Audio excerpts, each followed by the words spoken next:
So welcome to the stream. So continue here with MAMIYA. Seeing the story of Suo to see what happened, what is his backstory now after Natsume's death. But it's like it seems that for what I see on Steam discussion, it's like then you need to play for the scenario there were two days. What I'm playing is the fall down. Then there is the downfall. It seems that exists in there.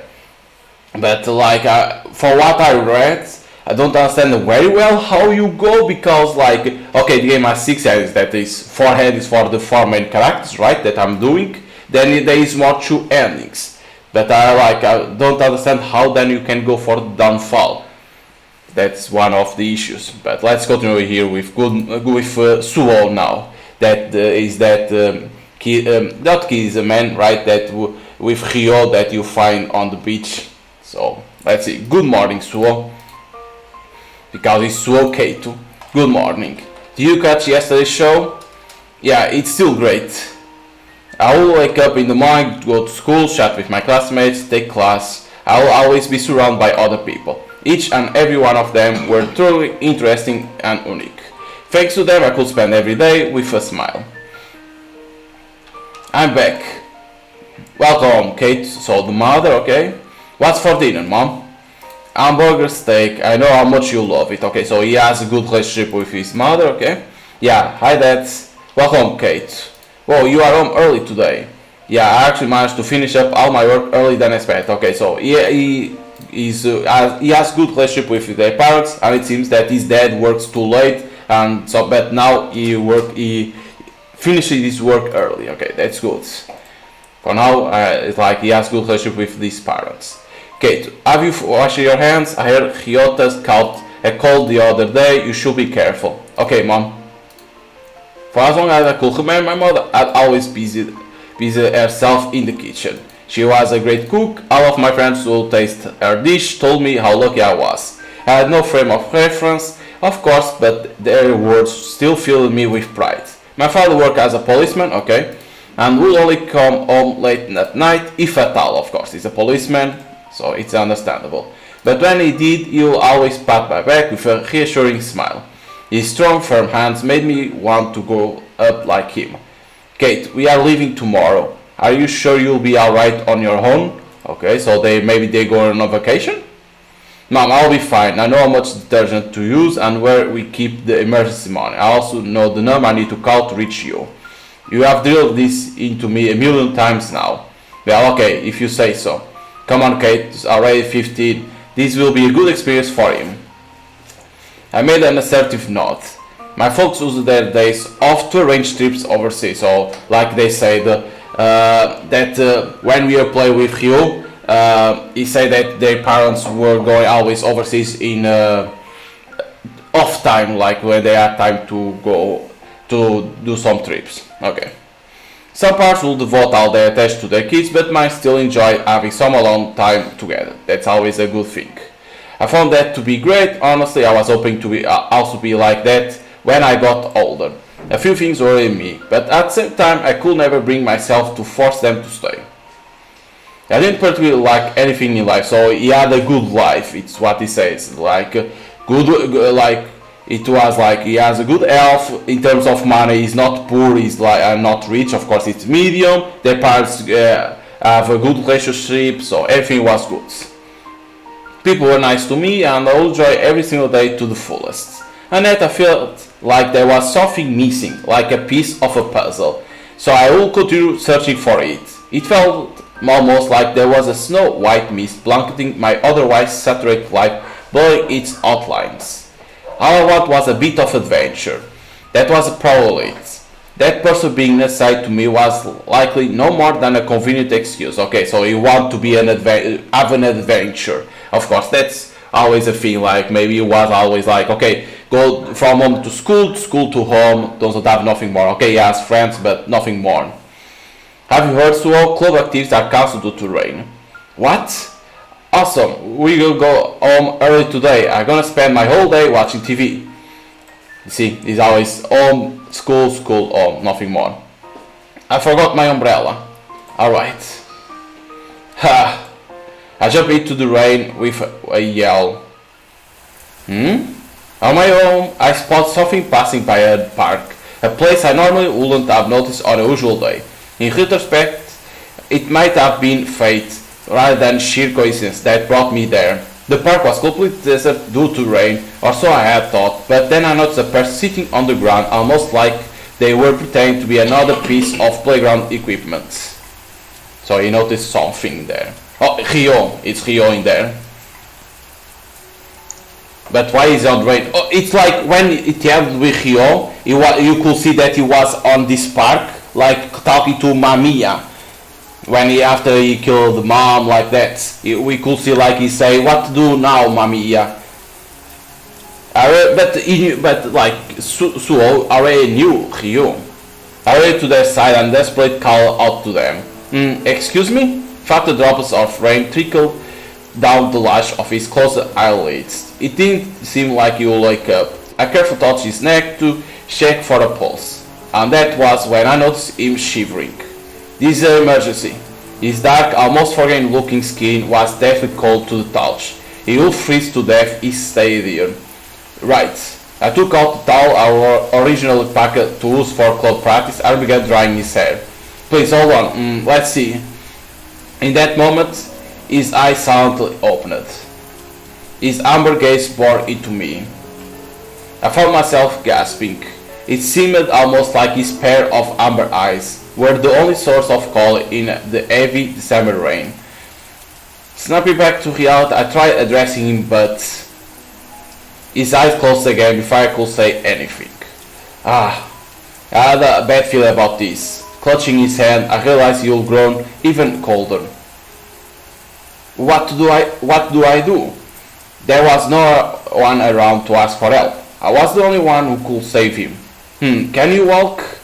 The young man gave a slight nod. I had to help him. There was no one else who could. After making up my mind, I had him lean on my shoulder and start carrying him away as the rain beat down on us. Back home, I made him lie down on the sofa and headed for the bathroom. After warming up the water, I hurried back to him with a bath towel. Please wake up. I just wiped the cold water off him, hoping this would help her warm him up a bit. His eyelids began to tremble as my light pink towel rubbed against his dark, almost cat-like hair. As his breathing intensified, he felt relief wash over me. Oh, you are far away. The next moment, however, he instantly pushed me aside and put some distance between the two of us. Beyond the curtain of his still wet locks, the young man's amber eyes were like daggers piercing my skin. Where am I? As I took a step forward, still wondering how to answer, I realized there was something off about him. His breath was unnaturally heavy and haggard. As he took a scanning glance around the room, looking positively wide-eyed, the young man grew even paler than before. Are you okay? When I took another few steps towards him, the dark-haired youth grabbed a pair of scissors lying next to our phone and pointed straight at me. Jesus. So he's afraid, but it's like, I don't understand, like, when we play with Ryu, we don't know Suo, right? But now with Suo, we don't know Ryu. It's like, what? Like, it's like different realities that's happening. Where am I?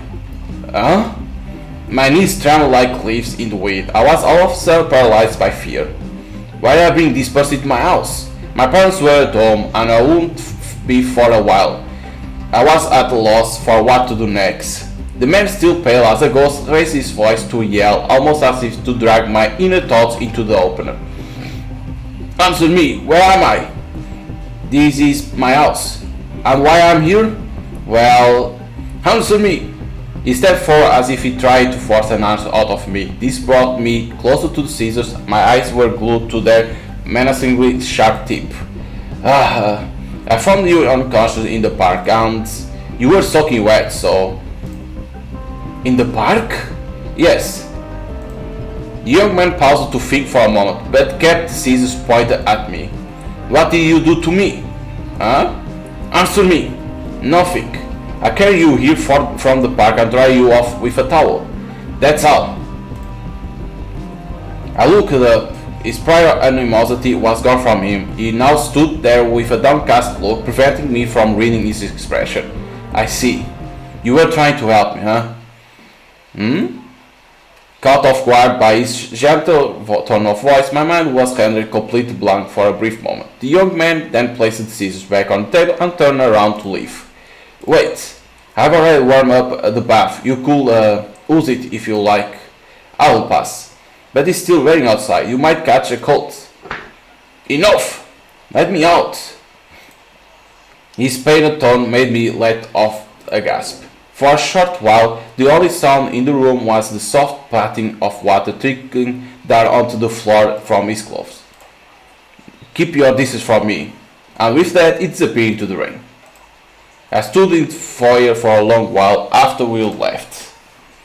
I should have tried to stop him, though even I wasn't quite sure I would want to do that, especially after how terrified our first encounter had been. Of course, pointing at fucking Caesar. Speak of which, I didn't even ask his name. I was certain of one thing though. I will never forget the color of those eyes. Okay, we need to press. Okay, so he's walking. Tuk, tuk, tuk. So he goes to school. What's wrong, Swole? You look down. A little, yeah. I heard your parents went off on a trip the other day, finding it hard to cope on your own? Well, yeah, you could say that. If you need anything, feel free to come over. I'm sure my mom would love to see you. Thanks. I glanced out the window. It had misted over and was covered in large drops of water. It's raining again. Not exactly the kind of weather I would expect from December. What will I expect on December? Sun only. You'll sure catch a cold if you stay out at time like this. A cold will be the least of your worries. You could even die. So, what's wrong? Oh, nothing. I'm fine.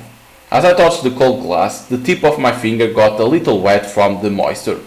What will happen to a person if this cold spread across their entire body? It's so cold. My finger still had a complete drive off by the time class started. With umbrella in hand, I took my usual route home. I was trying my best not to think about it. Yet before I knew it, there I was in front of the same park. I couldn't believe I was actually trying to run into that man again. I shouldn't do this. There is no way he'll be there again. I was just about to leave when I spotted something moving near the park's playground equipment. No way! Before I could have time to think things through, my body made a move on its own. Just as I had thought, it was that man from the other day. I moved close to address him, but as I did, his pained expression flashed through my mind. Keep your distance from me. It would probably be better if I listened to his advice. My actions might only end up irritating him. I forced my eyes shut and attempted to leave when... I heard a muffled groan. Getting too involved would be a bad idea. I would just be a bother to him. Yet, despite my best efforts at self-restraint, I ended up turning toward the direction of his voice. You are bleeding! The sight of his blood made me immediately rush to his side. Excuse me. Taking quick, sharp breaths, the man wouldn't even open his eyes. Excuse me. I want to talk to him. I want to say his name and make him feel safe. A name I didn't even know. My lips trembled, unable to form any meaningful sentence. He still wasn't opening his eyes. Maybe I was sticking my nose where it didn't belong. Even still, I'm sorry. But I can't leave you like this. I grabbed his arm and slid it over my shoulder. He seemed to have been bleeding from his stomach. Damn. While picking up, I tried my best not to touch that area of his body. Please, hold on.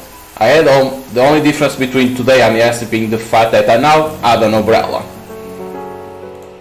I sat down in an armchair and focused my gaze on a single point. The dark-skinned youth was resting on my two-seater sofa. The towel I had placed on his stomach was stained red with blood. I just hoped that he would spread any further. Barely able to breathe, I crossed my hands and waited. The man's ear made a twitch. Again, Rio in there. So now it's like because I still don't understand if he's now already like violent yet, or still like he was in the beginning when we played with him, that he was like didn't want to fight nobody, he was always getting punched like that, but he never had never respond in terms of fighting. So maybe it's true here now yet, maybe. You mustn't push yourself, your wound looks pretty deep as it is. Passing the dog against his stomach, the young man carefully sat up on the sofa. Is this your doing? Why? Weren't you listening to me yesterday?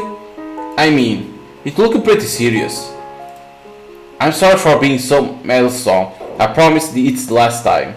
I know it might be difficult, but please try not to move, at least until the bleeding stops. He slowly touched the towel with his dark, slender fingers and watched as the blood continued to spread. The silence in the room felt like it would go on forever. At long last, he inhaled a short breath, then opened his mouth to speak. Where am I? At my house. That's not what I meant. I'm asking where this place is. I furrowed my brows, unable to comprehend the meaning of his question. Realizing that he would be getting no answer from me, the young man continued, taking great pains to squeeze out each word. Yesterday, I walked all over this town, but I couldn't recognize a single place I visited. Actually, I don't even remember anything from before I woke up yesterday. What do you mean?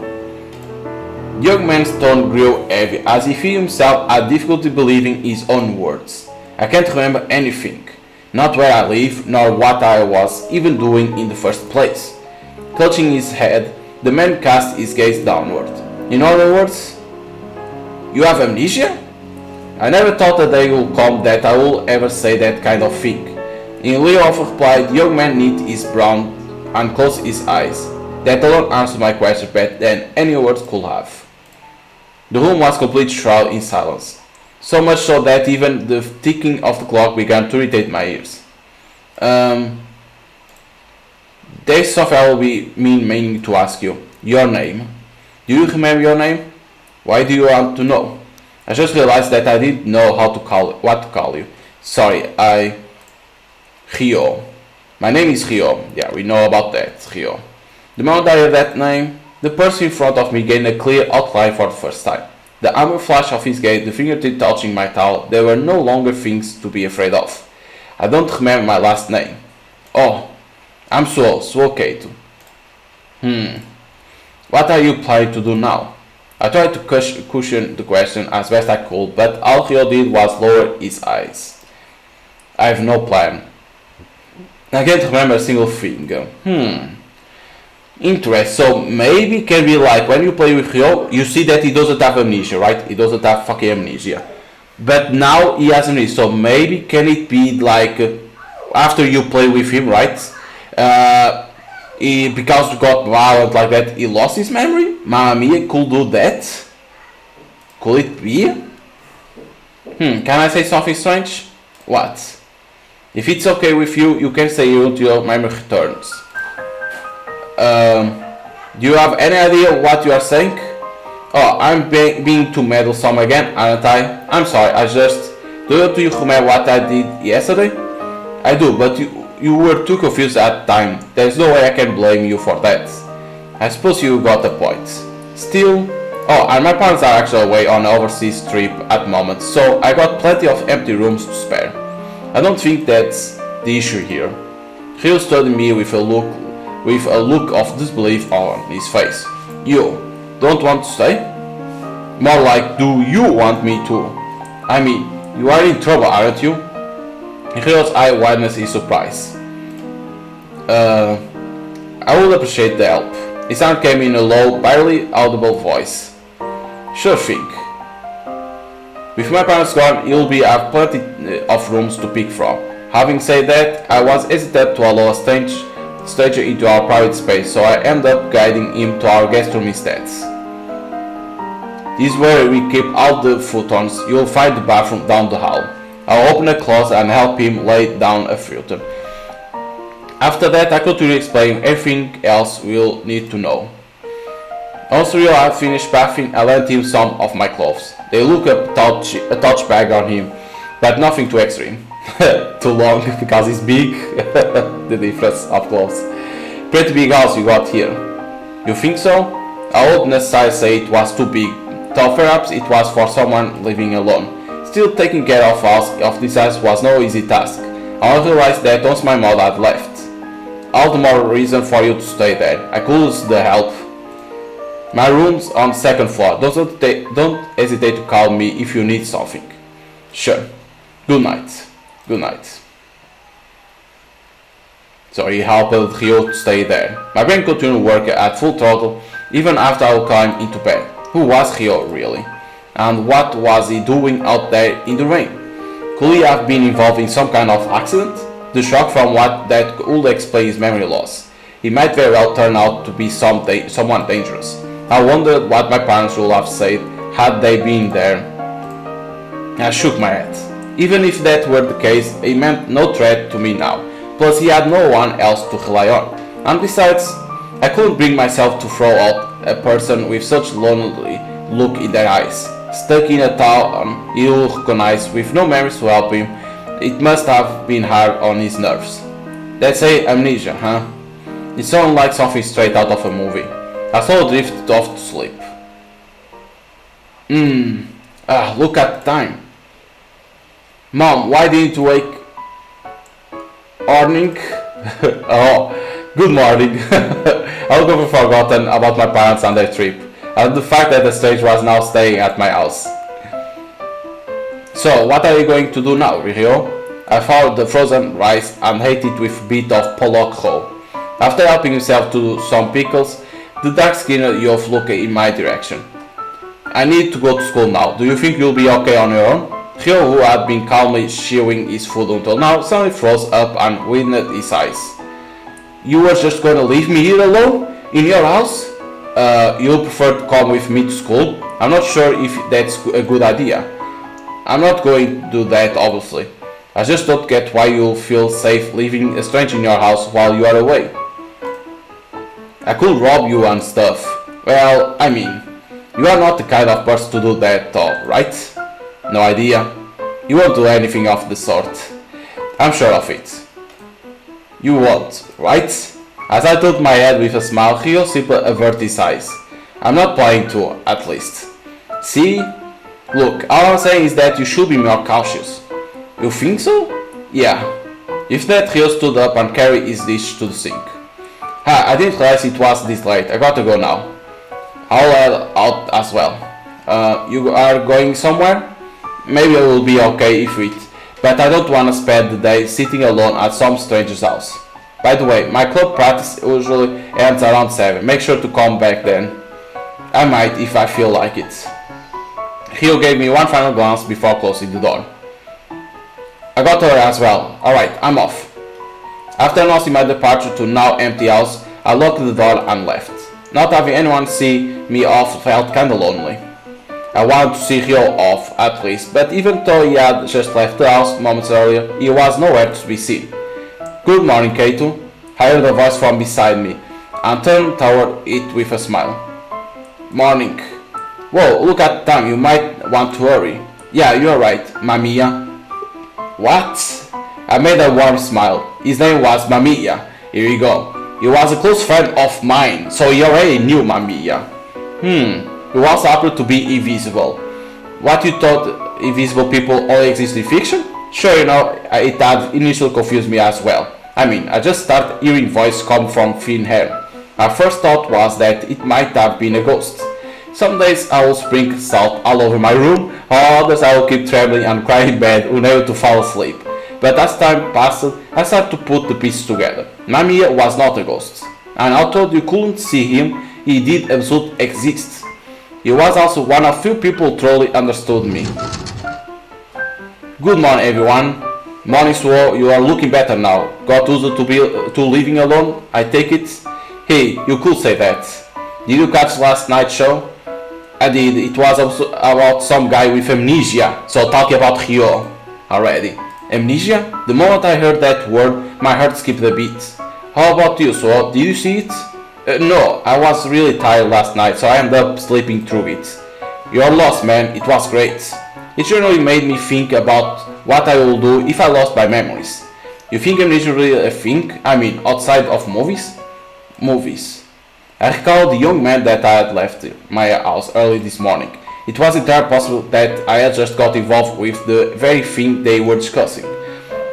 I felt my cheeks eat up. Alright, that is for today's practice. Thank you very much.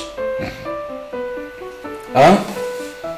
Is in there. I found Riot sitting near the front gate to my house. You surprised me. What are you doing here? You told me to come back before dinner. And I was told you where I had my keys. You could have just waited for me inside. It's your fault. Huh? You really don't think things through. If you found me inside your house, you'll just end up wondering if I'll move it or take something. It's not a great feeling to have. Did you wait for me here just to give me a peace of mind? Well, that's so likely to. Got a problem with it? How long have you been here? Hell if I know. I don't have a watch. Rio averted his gaze. His ears were beet red. As I grabbed Rio and I noticed that his finger had turned red from the cold. The touch of his freezing hands made me understand that he generally didn't have anywhere else to come but here. Thanks for coming back. Let's hurry inside. I'll get you something nice and warm to drink. Where were you during the day? You don't have to answer if you don't want to. Downtown, I figure I will look for something I might recognize. I was really thorough too. Wait, does that mean you managed to remember something? No, not a thing. I see. Anyway, a bit of food should cheer you up. There's still some of the carrot that Mom left for me. Carrot? You don't know what carrot is? It's a type of fried chicken that... Do you think I'm stupid or something? No, not at all. Where are these carrots of yours? In the fridge. I'll go microwave it for you. You just sit back and relax and wait for me, okay? Relax? Like I could do that. Even the scent of this place is unfamiliar. Sorry, I took this log, Rio. I brought carrots plus some rice and condiments. What is this? Huh? You mean this book? It's been there for as long as I can remember. I recall rereading it multiple times back in elementary school. Rio? I know this book. The protagonist is a prince in the kingdom of the night. He travels the world in search of blue sky because none of his subjects know what it looks like. Did I get it right?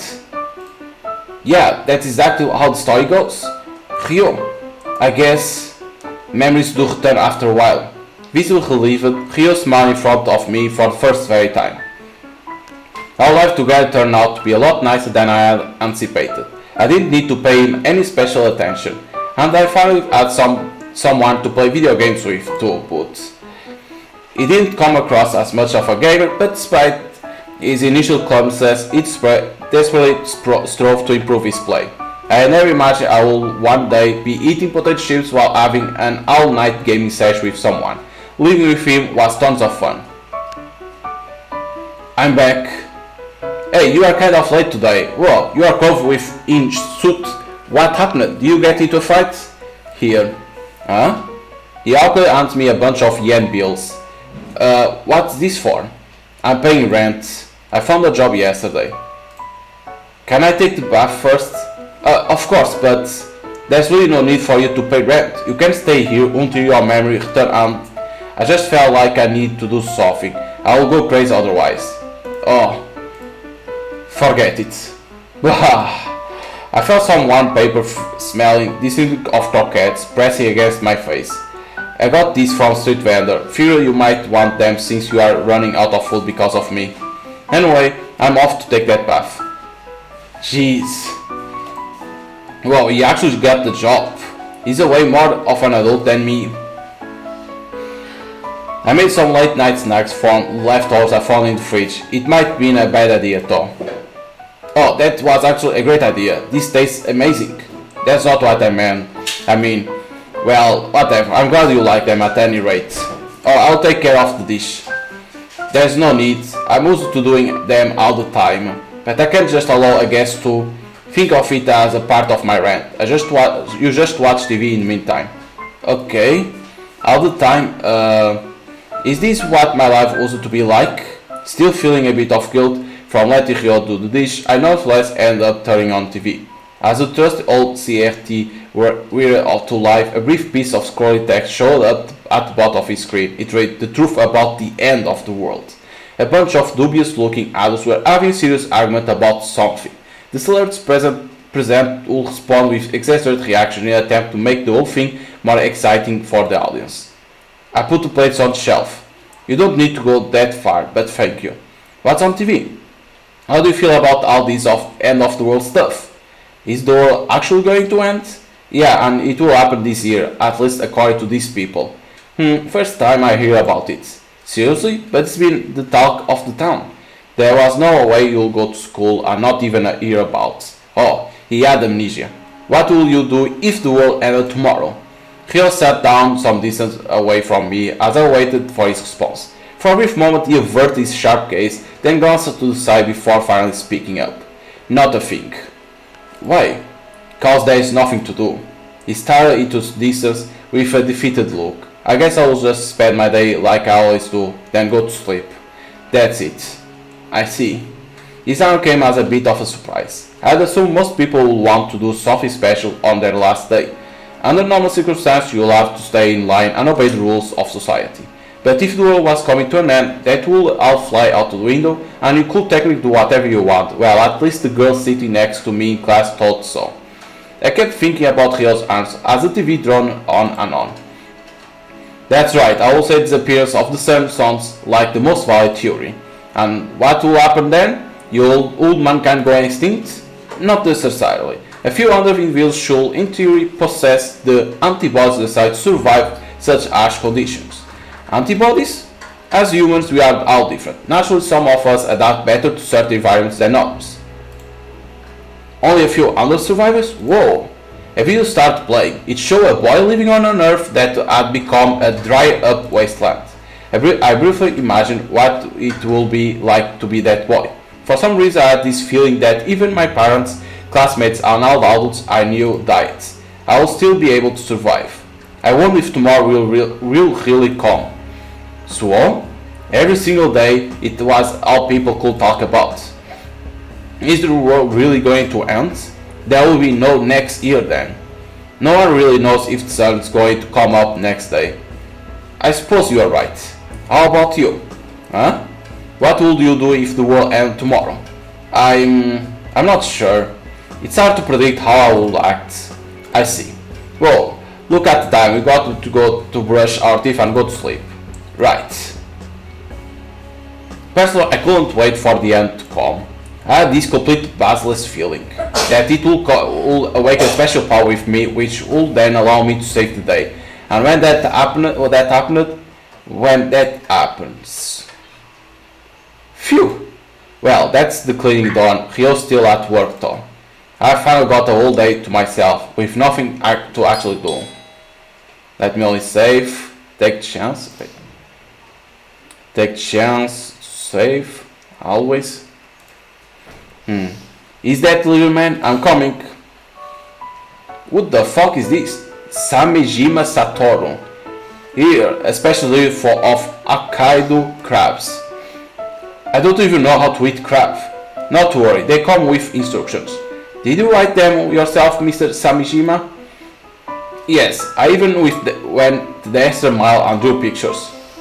Carrying a large styrofoam box, he headed off toward the kitchen. Being one of my father's direct subordinates, okay, so it's a friend of his father, Mr. Samejima will come over to our house quite frequently. He had always been a bit unique, even discounting the fact that he was a policeman, okay? So, having fun living all by yourself? I'm still enjoying the novelty of it, but it has its drawbacks too. Well, if you ever get fed up, you are more than welcome to come over to my place. I'll handle all the chores, don't worry. Well, an image of Ryo flashed through my mind. I couldn't leave him alone. I appreciate the sentiment, but I can't leave the house unattended. Guess you got a point there. Mr. Samejima began to pull the crab apart with an astounding level of dexterity, and that was putting it lightly. His speed was out of this world. I've never seen anyone pick apart a crab with this much skill. How's school lately? He turned his attention to me while his hands were still busy working on the crab. Pretty fine. I'm slowly getting better at lacrosse, and my classmates are all great. I'm glad to hear that. Mr. Samejima smiled at me without really changing his expression. Can I borrow your bathroom for a moment? Of course, go right ahead. He sure is taking a while. Oh, Mr. Samejima, did you forget where our bathroom was? Okay, too. Huh? The room Mr. Samejima was trying to enter was Ryo's room. Is something the matter? No, nothing. More importantly, I'm having a bit hard time with those crabs myself. I was hoping you could help me. Oh, were the 40-page worth of issues not enough? What? You wrote 40 pages? I did, but I see you haven't read them. Don't worry, they are pretty straightforward. But, or could it be that there is something in this room you don't want me to see? In that moment, I could swear I saw a faint glimmer in Mr. Samejima's narrowed eyes. His unique antics often made me forget it, but he was still a policeman and an elite investigator at that. His intuition must have been sharp as a knife. Oh, no. Then I suppose there is no harm in me opening this door, right? Okay then. So he entered the room. I was done for. Mr. Samejima was going to find out about Ryo. Well, this takes me back. Huh? I timidly looked up. The room looked clean and tidied up, as if no one had been living there. Mr. Samejima is on one of the pillars in the room, looking visible moved. Do you remember? You used this to measure your height. It says here that you were 150 centimeters tall just 4 years ago, and look at you now, a veritable giant. Come on, Mr. Samejima, you are almost the same weight as me. Ha! This certainly brings back all kinds of memories. Mr. Samejima, look how big you have grown. I'll have to be careful not to get crushed. Could you please just leave? Ha! Feeling more than a little rattled, I ended up pretty much shoving Mr. Samejima out of the room. As my hand touched his back, it did certainly feel small compared to mine. In any case, I'm glad to see you are doing fine, Kate. Truth be told, I was a little worried. It would have been quite decent if you had died from loneliness. I'm not dying that easily. Anyway, thanks for everything, Mr. Samejima. Don't mention it. You'll have to handle the rest of the crabs by yourself. With a bit of effort, Mr. Samejima forced his large body into his car. There's barely any space in there. Take care now, Kato. Bye, Mr. Samejima. God, I'm going to need a bigger car. And with that, Mr. Samejima drove off his sardine can of a Mini. That was close. Did someone come over? Ryo, when did you get back? Just now. Oh, by the way, I got some crabs. We should have them for dinner. Crabs? You don't know what crabs are? They are these tiny red animals with claws for arms. You do think I'm stupid, don't you? We can have crabs every day now. It will be great. I really don't think a crab meat is something you should eat every day. Yeah, because like you get tired of that. Phew. That said, I almost couldn't believe how tidy Ryo's room was. It felt almost like he was keeping in that way so he could leave at any moment. To be ready for it every day. You couldn't find a single trace of him actually leaving this room. I wonder where he goes every day. Ryo, what's wrong? Did I wake up you? No. You are having trouble falling asleep then. Oh, that reminds me. How's your wound? He started to heal up. I see, that's great. How long was he planning to stay here? Until his wound healed, or until my parents came home, or maybe until his memories returned? He had already become a part of my daily life. I couldn't even imagine how the house without him now.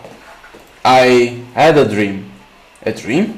Yeah, I think I had it multiple times since coming here. Do you remember anything about it? Not really. That's just how it goes. You can have this amazing dream, but the moment you try to actually remember it, you can rest, you can't. Which is why I keep dream diary. A dream diary?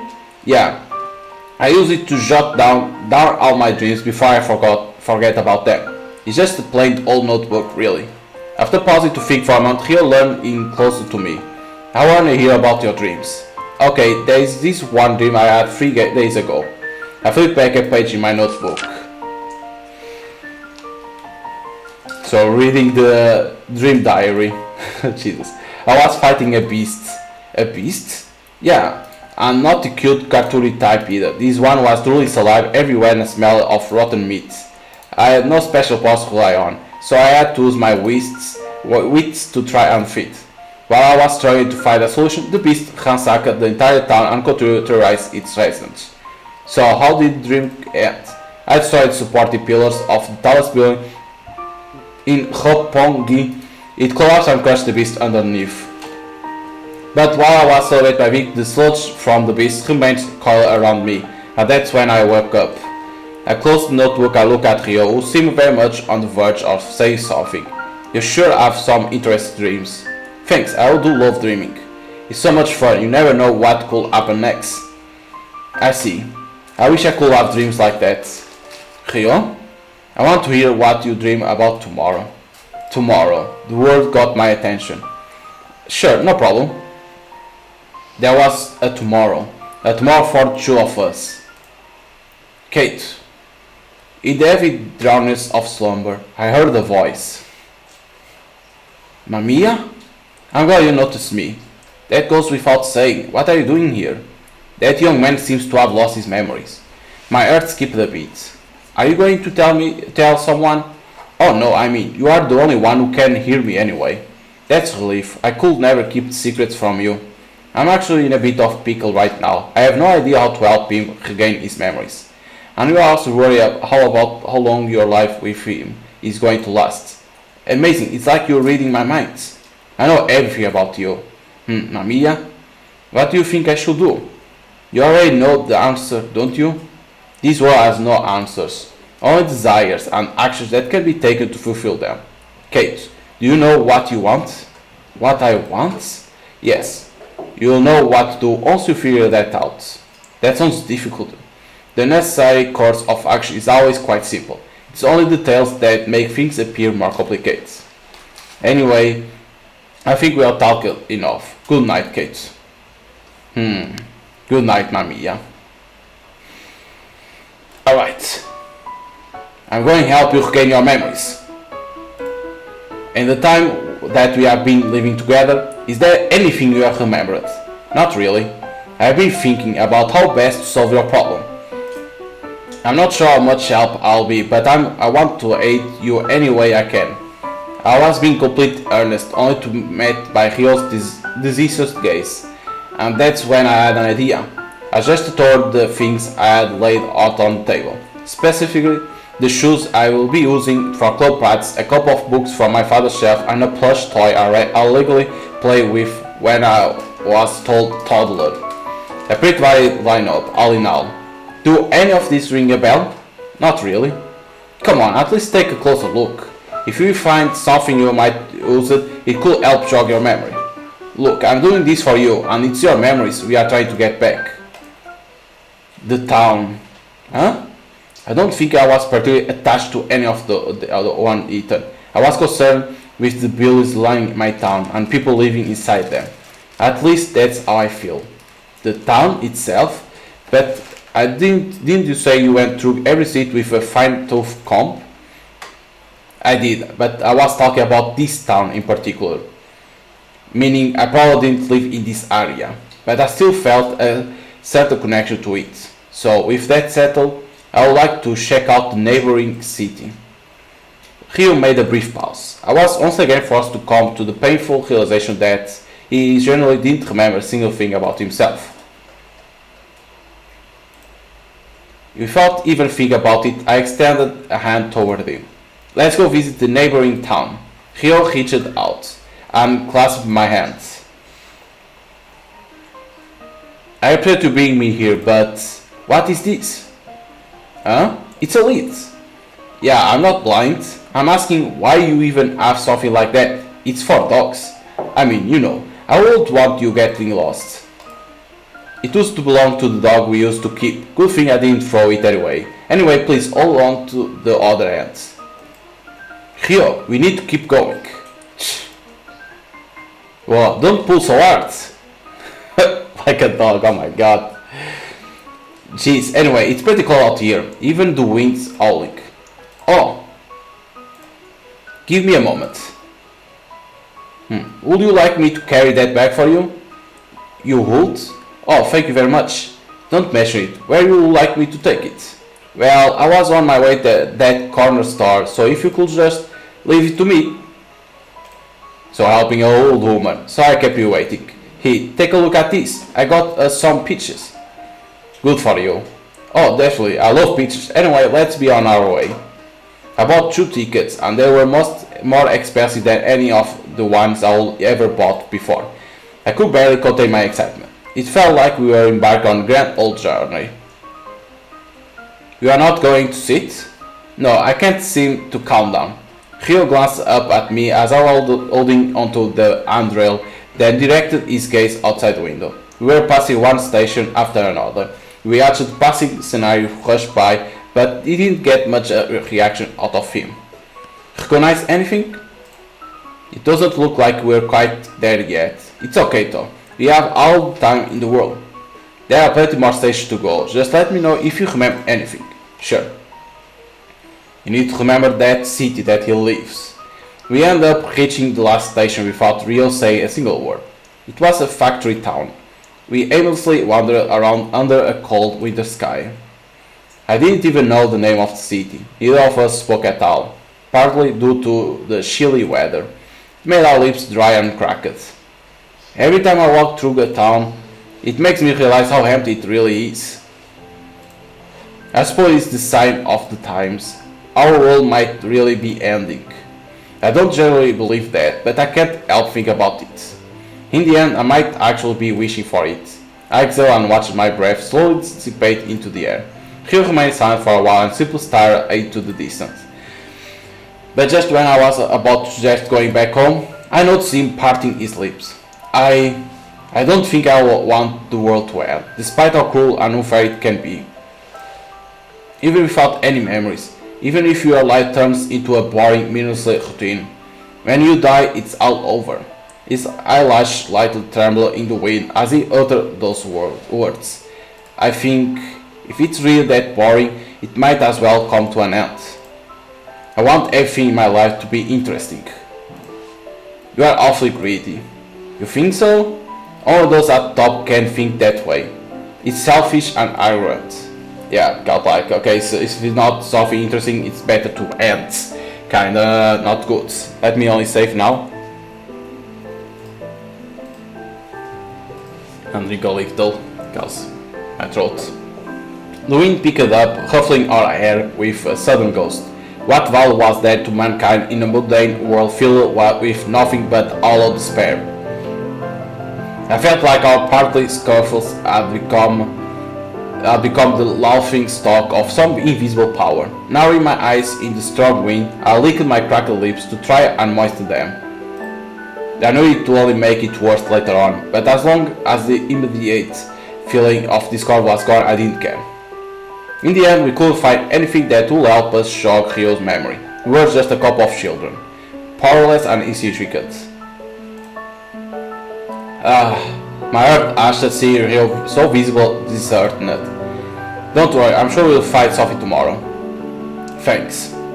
A baseless, irresponsible remark, yet Rio still mustered up an awkward smile before ultimately averting his pained gaze. I turned back toward the familiar road under the east sky. There was nothing in Tokyo. The city we lived in was empty. I woke up not in my bed but in the living room. I must have dozed off on the sofa. I drowsily looked around as I let my eyes grow accustomed to the darkness. I should head back to my room. Still feeling somewhat groggy, I made my way up the stairs toward my room. So? Shouldn't you be getting out of bed? I'm late. I tried waking you up multiple times. No way, oh jeez, I have no time to even grab a bite to eat. I got to get changed into my uniform and I'll leave right now. I made it. Good morning, Sue. Whoa, your hair total mess, dude. I didn't have time to brush it, man. I can't believe I actually made it.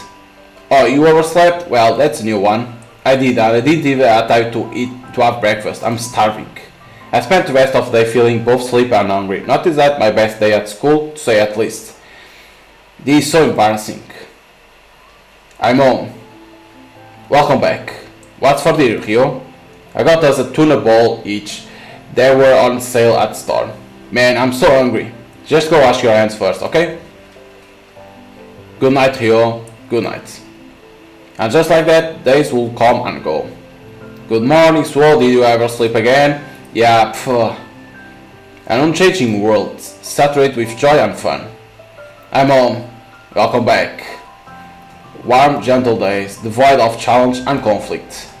Good night. Night. I thought something would change with him here, but nothing did. No good, I can't remember anything. I see. Please don't blame yourself. Why don't we continue that game from where we left off? Sure, okay. And so another uneventful day will go by, without Ryo's memories showing any sign of returning. Is there something bothering you, K2? Is that you, MAMIYA? No, I'm fine. I sat on the edge of the bed, staring at the floor. I felt him smiling at me. I turned to look, but all I could see was empty space. It's alright, K2. Come with me. I can show you any dream you desire. For you, I can become valiant hero or even the villainest of villains. Ha! So what will be tonight? I'm really enjoying this, you know. MAMIYA. But you know that, don't you? Yeah. Come. As I extend my arm, something immediately grabbed onto it, pulling me into the air. Whoa! Do not be afraid, you should be more than familiar with this sensation. All you have to do is remember the Christmas lights, the delicious treats, the restful anticipation of waiting for presents. See, there's nothing to be afraid of. I opened my eyes and saw the entire seat below me. Amazing! MAMIYA, this is incredible! Try to swing forward, but don't let go of my hands. Following MAMIYA's instructions, I gently glided through the night sky. I feel so free. You always have been, Kate. You simply kept your true powers buried and hidden. But that's hardly a problem when you are with me, is it? MAMIYA. I squeezed his hand and felt its warmth. But that instant sapped me of strength, forced my body to start wobbling in the sky. My, look at the time. You must tire yourself out quite a bit. Rest well now, K2. MAMIYA. I'll be waiting for you here, in the land of dreams. Even after I woke her up, I still feel like I was floating in the air. What's so funny? Ryo, how long have you been there? I knocked on your door like a million times. Were you having a good dream? Well, yeah, kind of. That's so, then I want to hear about it later. Ryo's expression will always turn unusually gentle whenever I talk about my dreams. I wasn't really sure why though. It made me feel a little embarrassed, to be honest. Ever since I had that dream, I felt convinced that everything will be turned out alright. For some reason, MAMIYA will never fail to make me feel that way. Hey, Suo. Yes, what is it? What are you doing so late at night? What do you mean? Oh, I guess it must have been a misunderstanding on my part, sorry. It's fine. Ryo lowered his gaze and was seemingly deep in thought. I felt like I had to do something to give him some peace of mind. Good night then. If you are having trouble sleeping, would you like me to get you something to drink? I'm good. You should get some sleep yourself. Okay. I wonder if you're alright. Normally you would go straight to the hospital if you had amnesia. Wait a second, why didn't that occur to me until now? Can he go to the hospital by himself though? He has no money and who knows what his insurance situation is. What are you going on about? I'm talking about you and your make some space on the table. Ryo, when did you? I brought us something to drink. You what? Look, I changed my mind. Then I figured I will also get something for you. Ryo was holding 2 mugs. The hot steam emerging from them muddled the outline of his face. Thank you very much. Careful there, it's hot. Tastes pretty good. A faint sweet aroma spread across my mouth. I see. Are you still writing in your diary? Yeah, I did it yesterday too. Can I see? Sure. Under the light of small lamp, Ryo began flipping through the page of my notebook. Do you like it? Yeah. Having someone read what you wrote was a little embarrassing. Okay, I think you have seen enough. Hey, I'm not finished yet. Yes, you are. Actually, why don't you start your own dream diary? You only say that because you want to read it. Well, I'm curious about what kind of dreams you'll have. Guess I'll consider it then. I'm really looking forward to it, just so you know. Think you can sleep now? Huh? I've been watching you during the day and you seem awfully drowsy. I figured you were sleep deprived. Oh, hopefully I'm just overthinking it, though. I'll lash up the cups. Thank you very much. Good night. Good night. Turns out Ryo way more of an out than I am. I see. It's that dream again. Coming back from school, I found Mr. Samejima blowing soap bubbles in front of my house. Oh, welcome home, K2. Mrs. Samejima, what's that? Just a little software I picked up at the pharmacy. Really? That brings back so many memories. Want to give it a try? He had me a yellowish green straw and a pink container with some soap bubble liquids inside. Not now, I'm still a bit exhausted after club practice. I see. Savage proceeded to exhale a long breath, which produced a relatively large bubble. However, it burst before it could leave the straw. You can have the rest. I'm not a child, you know. It should be perfect for you and your friends to play around with. In any case, I'll be on my way now. Did you come here for something? Not really, no. And just like that, Samejima drove off in a car that wasn't his usual Mini. Silly stuff.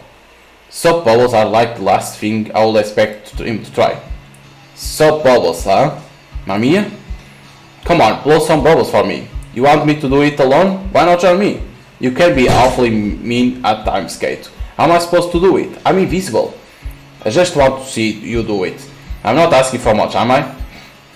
If only he had asked more and Mr. Samejima was still around. Playing with soap bubbles at 15 was more than a little embarrassing.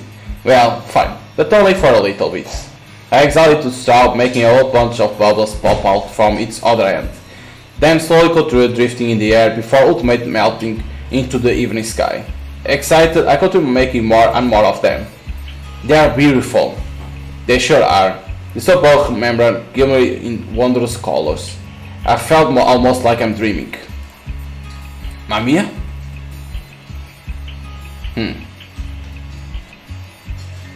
Through the thin layer of soap bubbles, the world took an honorable hue. Even the front of my house felt fresh and different all of a sudden. As I continued intently staring at it, I felt almost like I could glimpse MAMIYA. MAMIYA? I called out to him. A fierce gust of wind swept past us, blasted soap bubbles far into the distant sky. I think there was a song like this. I wasn't quite sure where it came from, but the soft melody of a popular nursery rhyme filled my ears all of a sudden. I followed the words in my head. For the first time ever, I felt sad not being able to see MAMIYA's expression. I won't break you, I swear.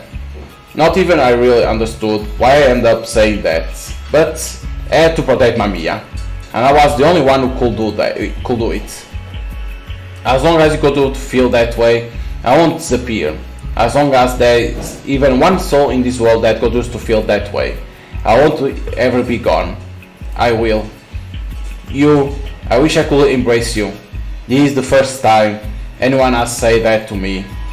MAMIYA, come to my side. Slowly, as if trying to touch the soap bubble, I reached out with my hands. Are you there? Yes, I am. Can I hug you? Yes. I awkwardly embraced the space where MAMIYA was supposed to be. I couldn't feel any warmth, just the cold winter's air.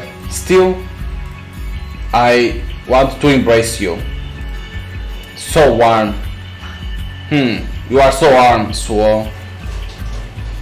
I had lost count of many days it will be since Ryo came to my house. Today, like on most days, we had dinner and spent some time relaxing in front of TV.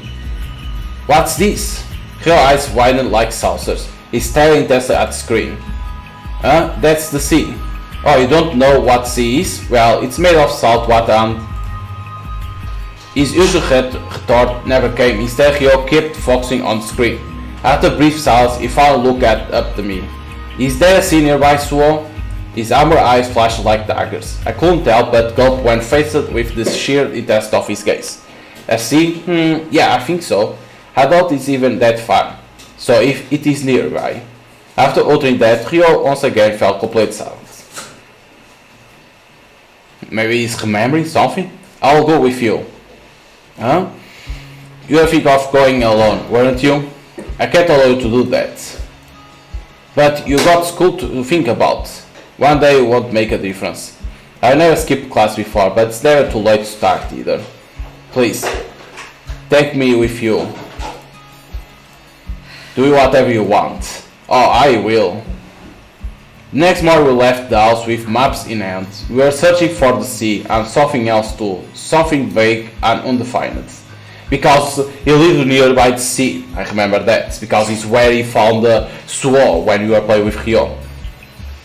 So let me save. Because when you play with Hyo, you see Suo on the sea too.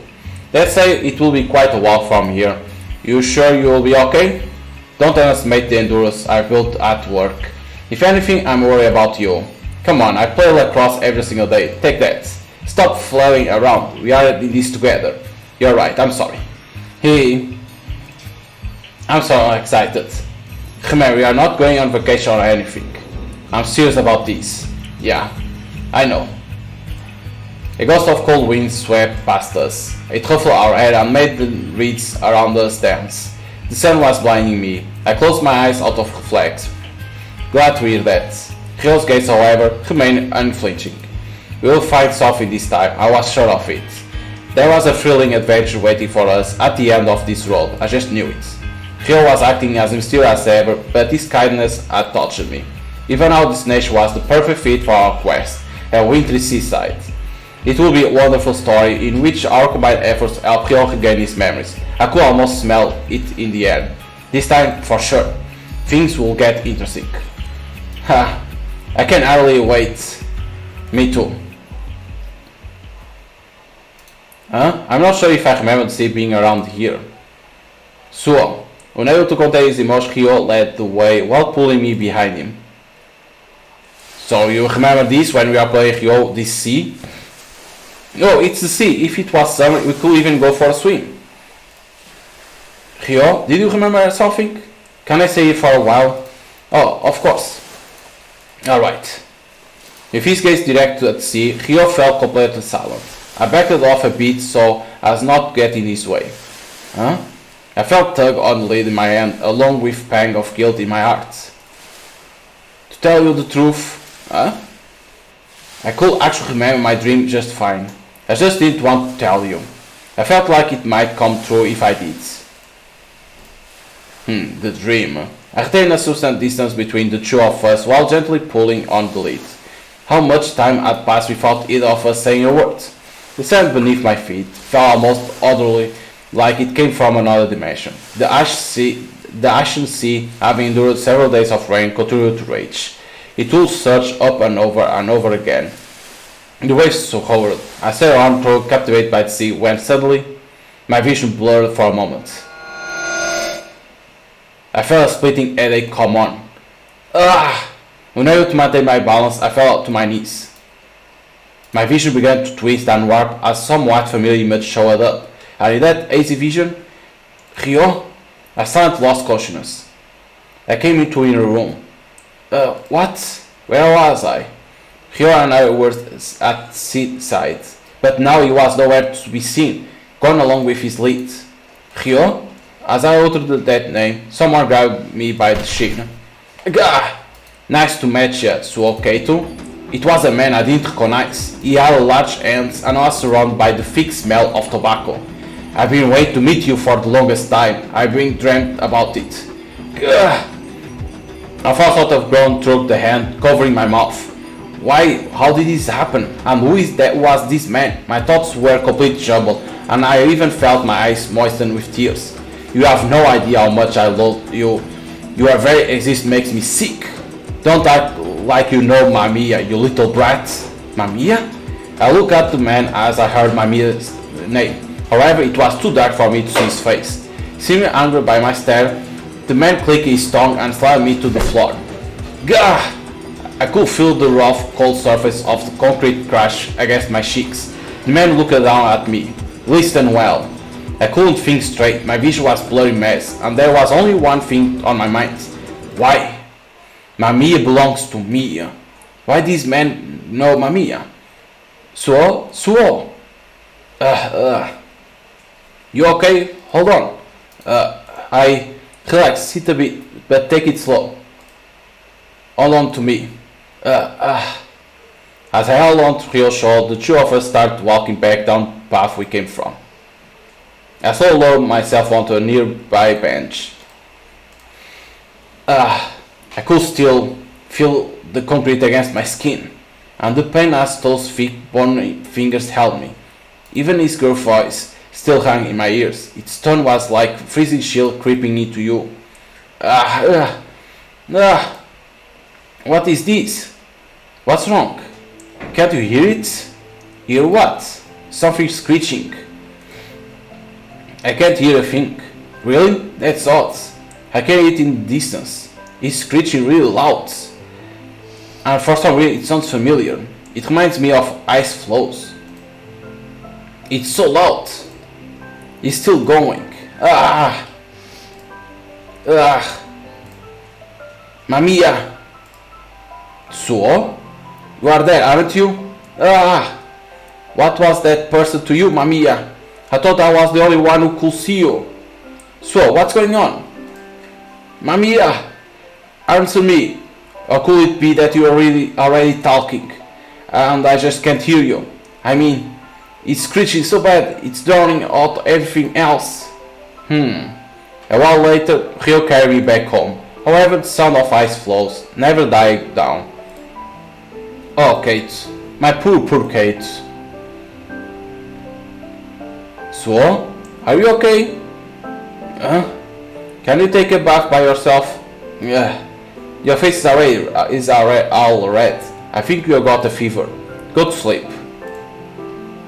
I shouldn't have told you about waiting to go to the sea. I'm sorry. Ryo, good night.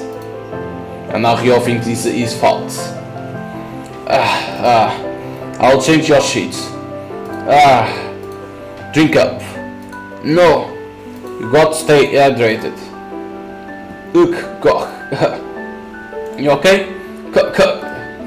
Sorry for being too pushy. I'll go slower now. Ryo, I'm sorry. I caused you so much trouble. Don't worry about it. Worry instead about getting better. Okay. I'll make you some porridge in case you get hungry. Thanks. You'll need to rest. He pulled the covers over my shoulders and gave me a gentle pat. That alone was enough to make me tear up. It could have been just the fever though. Did you manage to sleep? He's tossing around in bed. I wonder if he's having a nightmare. Mom. Dad. I'm sorry. It's just me. I'm not an adult with actual power to do something. Are you awake? Ryo? You feel like eating? Yeah, I'm starving actually. I'll go warm up your porridge. You can have this while you wait. Oh wow, a peach. It's just some leftovers. I know how much you like them. I took a bite from the peach, allowing its sweet juice to fill my mouth. It tastes good. Glad to hear that. I wonder if this is what it feels like to have an older brother. Yeah, right, like I would want to have a giant like you for a little brother. Ouch. Just then, I felt like I could hear a faint chuckle escape Ryo's lip. The gentle taste of peach stayed in my mouth, melting away my riled up feelings. The weathercast on TV diligently explained the situation. Whoa, that typhoon looks crazy. It's so rare to see those in December. The winds are actually pretty hard. It doesn't look like we'll be able to go out today or even tomorrow. The slanted rain was pattering on the branch outside the window. I found myself captivated by their rhythm movements. To my side, Ryo looked like he was about to say something about the stormy sky. Are you planning to go out, Rio? I've got work tomorrow. It's just daily employment, so I don't really have to go, but I'm worried about your health. Oh, I'm feeling much better now, thanks to you. Good. They will probably let you take tomorrow off, so why not just stay home? You could spend the whole day relaxing. Doesn't that sound great? Okay, fine. I'll be looking forward to it. Great. Well then, have a good night, Rio. Thanks. Are you really going to be alright by yourself?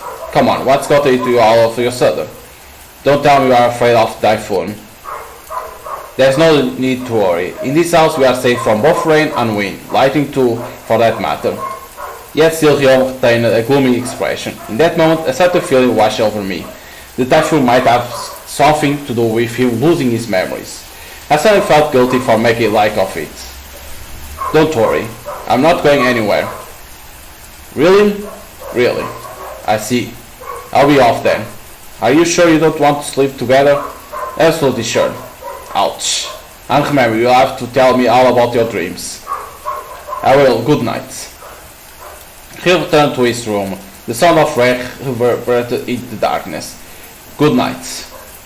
Why do I always feel so uneasy during typhoons? As I watched that thrilling cold sky, I felt like something just might happen. In that deep darkness, I ended up drifting off to sleep, unable to comprehend the nature of those feelings.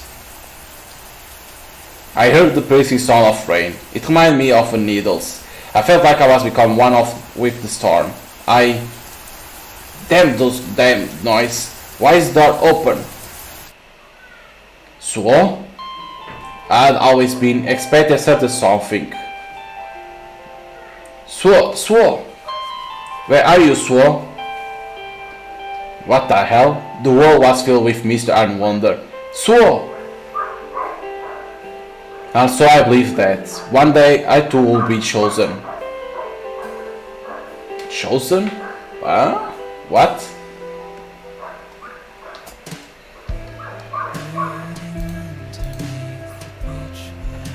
What happened?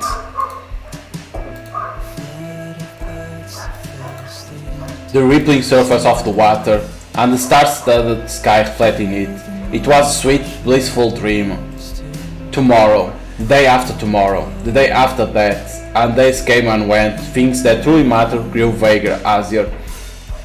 I hope we could exchange a gentle smile, the way we did when we met in the dream. What?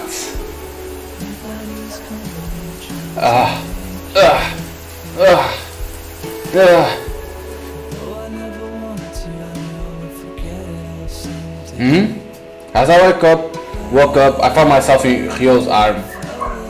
Ryo? He held me in a powerful grip and seemed to be of no mind to let go. No good. In the end, I gave up struggle and decided to just tie myself to whatever you'll do. You look tired. Oh, are you awake, Ryo? So? Jeez, what was that for? I nearly broke into a smile, but then noticed that Ryo's teeth were clattering. He was shivering all over. Do you have a bad dream? It's okay. I'm here. It's alright. Everything's fine. Good morning, Swo. Morning. Let me save, because past a certain time already. That typhoon sure was something else, huh? The forecast said today will be the same, but look, not a cloudy sky, and here I thought I will get another day off. I'm glad to see everyone again. It was really noisy though. My wheel kept rattling so bad I almost thought it would come off. Me too, I couldn't sleep at all. Really? I didn't even notice it. You are just too heavy of a sleeper. Hey! I'm home, Ryo. Welcome back. I'm sorry, school started and the weather's so nice I'll feel guilty for not going. It's fine, don't worry about it. You can hang out our next day off, I guess. Well then, I took out my notebook for Dow and began cheerful flipping through its page. I got to jot down my dream while still remember it. I clutched my pen and I was just about to start right when... Ryo, perfect timing. I actually want to call you over. Really? Yeah, I want to add a new entry to my dream diary. You say you enjoyed reading them, so So, you need to stop doing that. Huh? Stop writing down your dreams. What? Why? You always look so happy when I tell you about them. And it means a lot to me. I can't believe you, of all people, tell me to stop. You are losing your ability to tell dreams are really reality apart, aren't you? Huh? What are you talking about? You believe your dreams have actually happened in real life, so I want you to stop. Look who's talking. You got no memories and no way of telling what's right and what's not. So, you should go to a hospital. Why me? You are the one with amnesia. You don't remember walking all over town last night, do you? What? What are you talking about? Are you sure you didn't just dream all of that up? Then, how do you explain those wounds on your legs? And the things you keep mumbling to yourself? Huh? I'm not sure who you think you are talking to, but there is no one there. You're wrong. Mami is just invisible, which is why others can't see him. So, I enjoy hearing about your dreams. To me, dreams only meant one thing, fear. But you managed to turn them into a source of entertainment, which is why I like yours. However, it ceases being entertained the moment it starts interfering with real life. You are not making sense. I have no idea what you are even talking about. So, open your eyes and look at reality, for God's sake. These words touched something inside me. Something very, very important, slumbering deep with me. I'll step out for a bit. MAMIYA, you are there, aren't you? MAMIYA, am I weird? Am I wrong to rely on you? I mean, you are my friend. That's right, I'm your friend Kaito, and to me you are irreplaceable. You feel the same way about me, don't you? Yeah, but you have no body. That's true. You are invisible. I see. You are the only one who can sense me. Rio said that it was weird to have a friend like that. It's what he said. I see. Well, it's true I'm different from most people in the sense that I have no body. I'm unusual being as they come. But it's all a matter of perspective, really. It is? Yeah. I may not have a body, but my words reach you just fine, do they not? Surely our relationship isn't so fragile that the mere idea of being weird will affect it. You're right, it's not. You mean a lot to me, MAMIYA. I can sense you in my heart. That makes you real. Then simply ignore what others say about us. The only thing that matters is what you believe in. You're right. You know, it's kind of weird. I'm starting to feel like nothing that happened really matters anymore, despite how much it hurt me. But I don't think I want to see Rio for a while.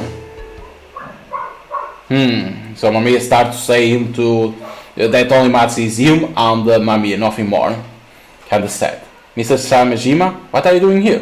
Kate, will you mind coming along for a drive? But I've got school. Just call in sick. Come on, hop in. Mr. Samejima? Jeez, you are being awfully forceful. Cut me some slack. I've been really looking forward to this.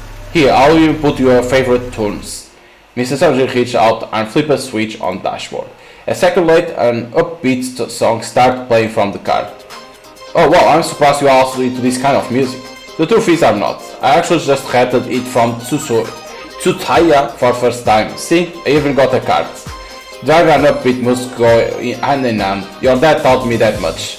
I just love how feel good lyrics are. It sort of make you want to do your best, you know? Is that so? By the way, look, I brought some light snacks too, sandwich and milk. They're all different feelings, so feel free to pick whichever your favorites. Or you could just eat them all, I don't mind. I feel quite indulged here. I suppose I'll just make the most of these then. It's actually been a while since we've gone on a drive. Indeed it has. You're really always so full of energy at the start, but end up dozing off on the way back. I still remember how lonely I felt as I drove through that tunnel with nothing to do but chewing gum.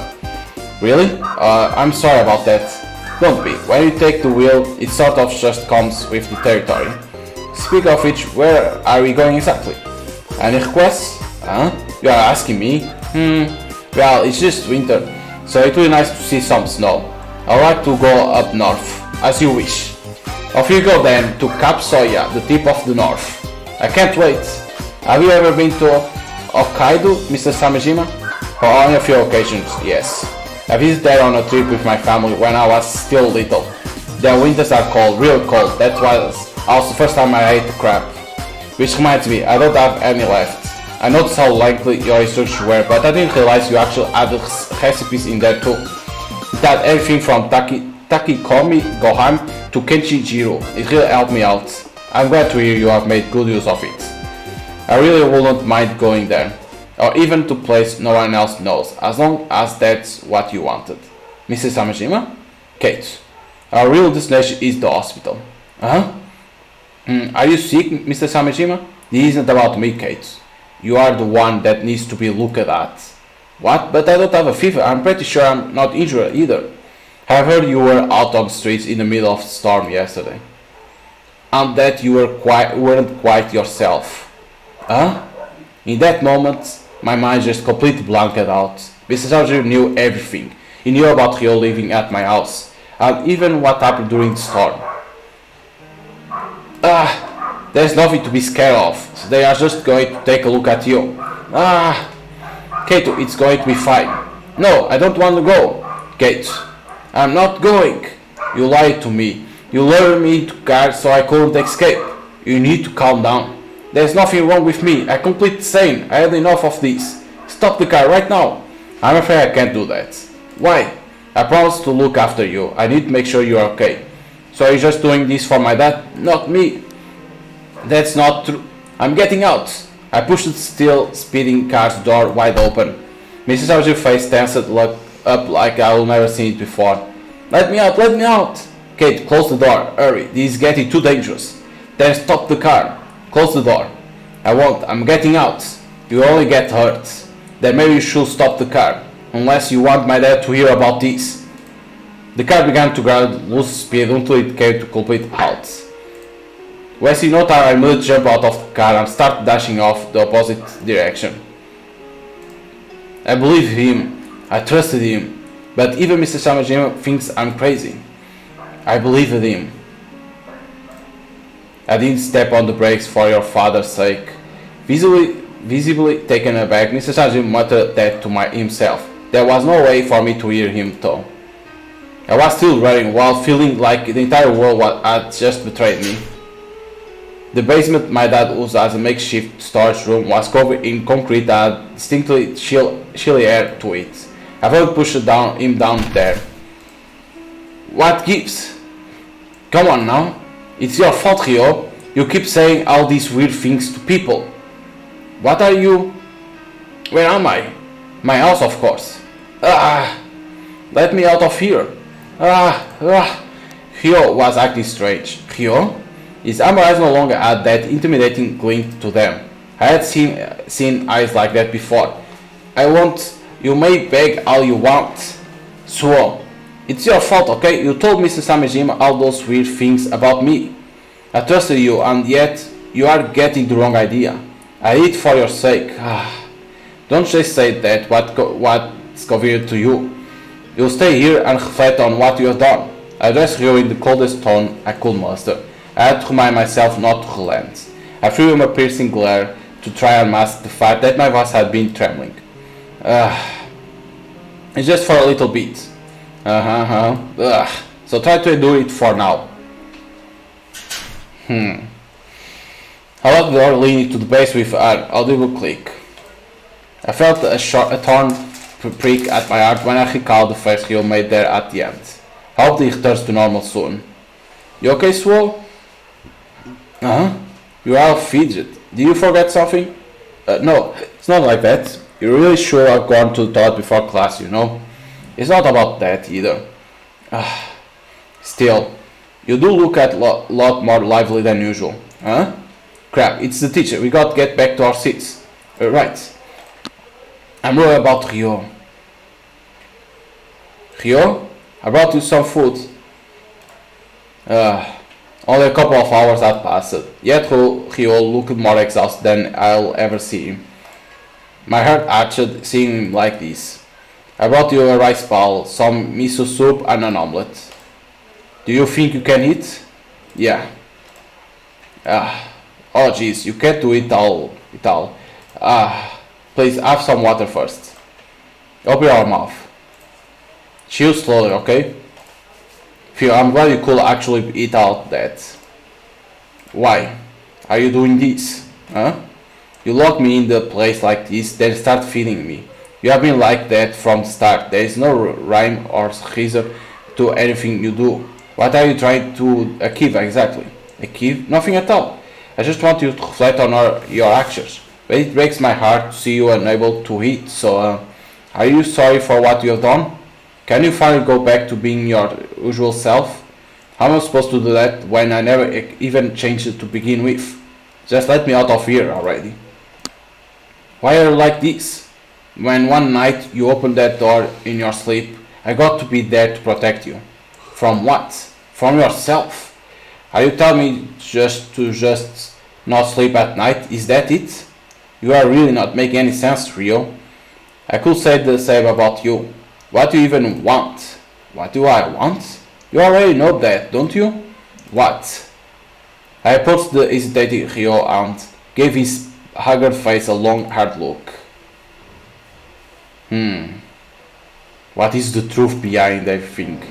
Show me your hidden powers. So? Don't play dumb with me, I know everything. You hold the key to the entire world in your hands. That's what made you lose your memories. So, what are you even...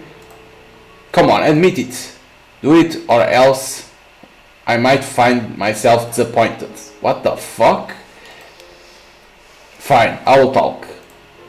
You know what? I hate this place. It's dark, cramped, and there is cold concrete everywhere. I remember all this. When I was small. I leaned in complete taken by his story, but when I did, he also bit into my fingers. Oh, what the heck was that for? I knew it. You are still not the Rio I know. Some strange force must be controlling you. That has to be it. Suo, wake up already. Wake up? You dreamt enough. What are you talking about? I have no hidden powers, nor any magical abilities. I'm just a guy with amnesia. You are no different, Suo. You are just like me. Huh? You are spoiled, somewhat childish, 15 years old with gentle heart, a perfectly ordinary person. Enough, stop it. Listen to me. What you are looking for just doesn't exist in this world. Hop it. Stop it. Open your eyes. I don't wanna. You have to. Stop clinging to fantasies. I don't wanna. I don't understand. The world never changed. It's always so dull. I refuse to accept that. You see, I have high expectations for this world, and I just don't want to give up on that. So, for the longest time, I have been full of expectations. I believed that the world was filled with mystery and wonder.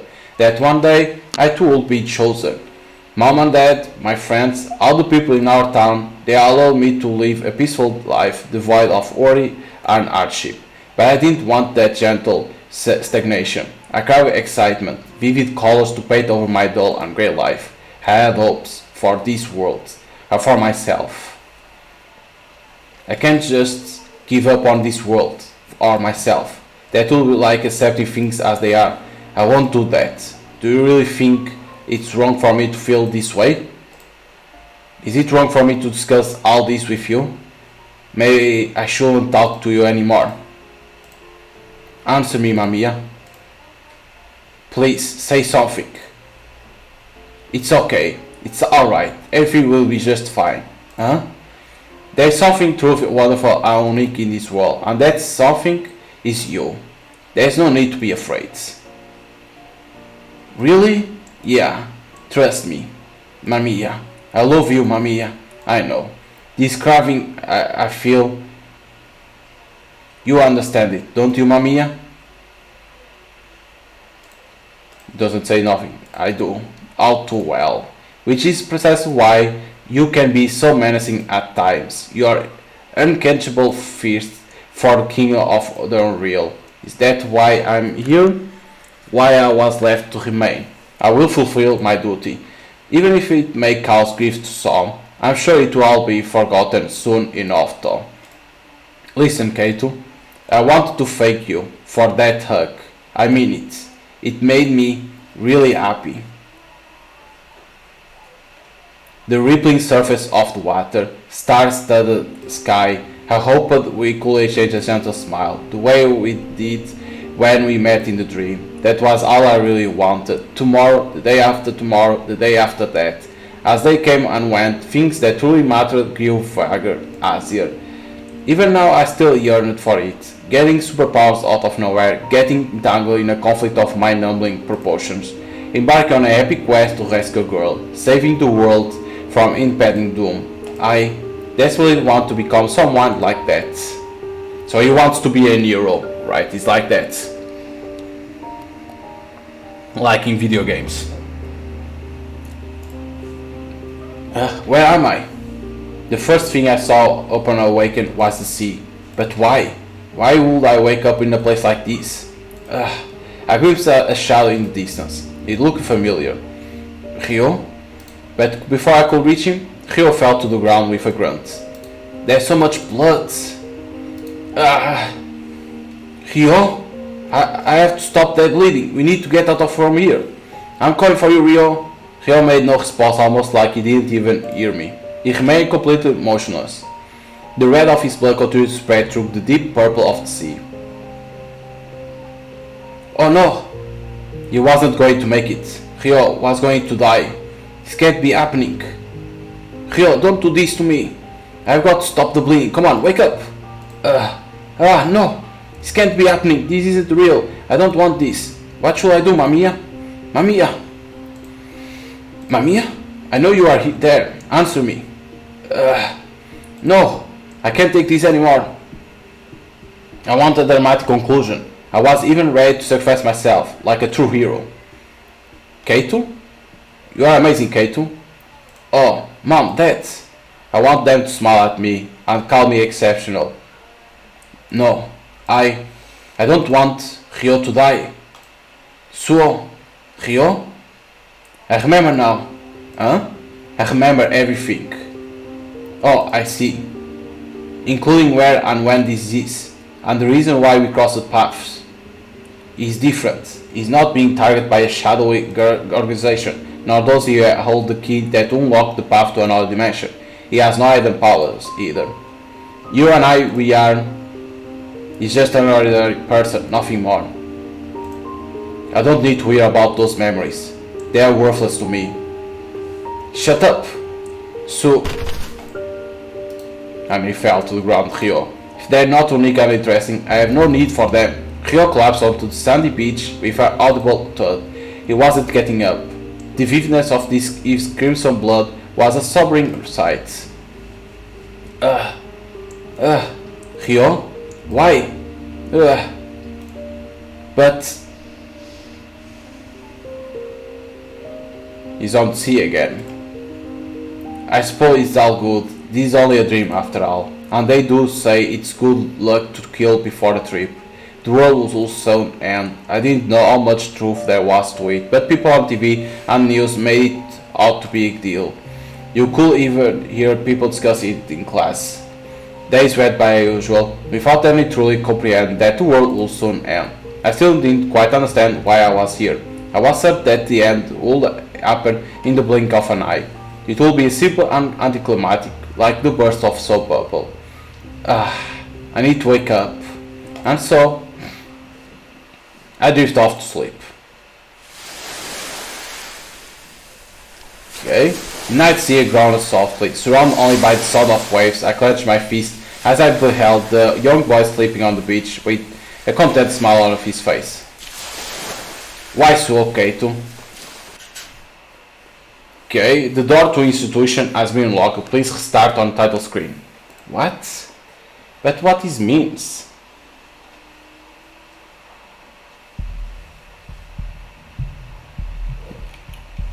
Yeah, only have restart.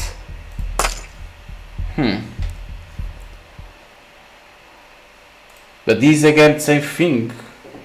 What? Because people say that you need to do all routes to go for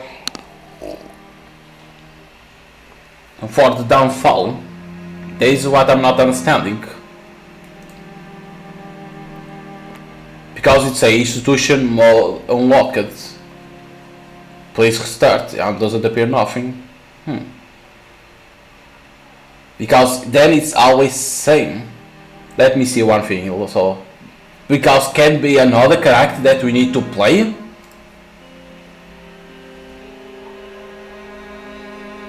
Think nothing of it.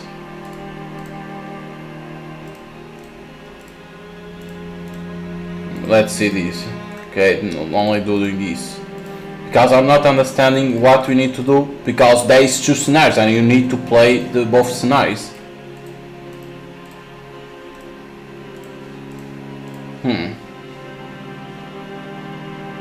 Casually look around, stay put. Let me see, casual look around. No one caught my attention. I chose to aimless wander and look around. Excuse me, you dropped this. Again, then Ryo. See, it's always the same.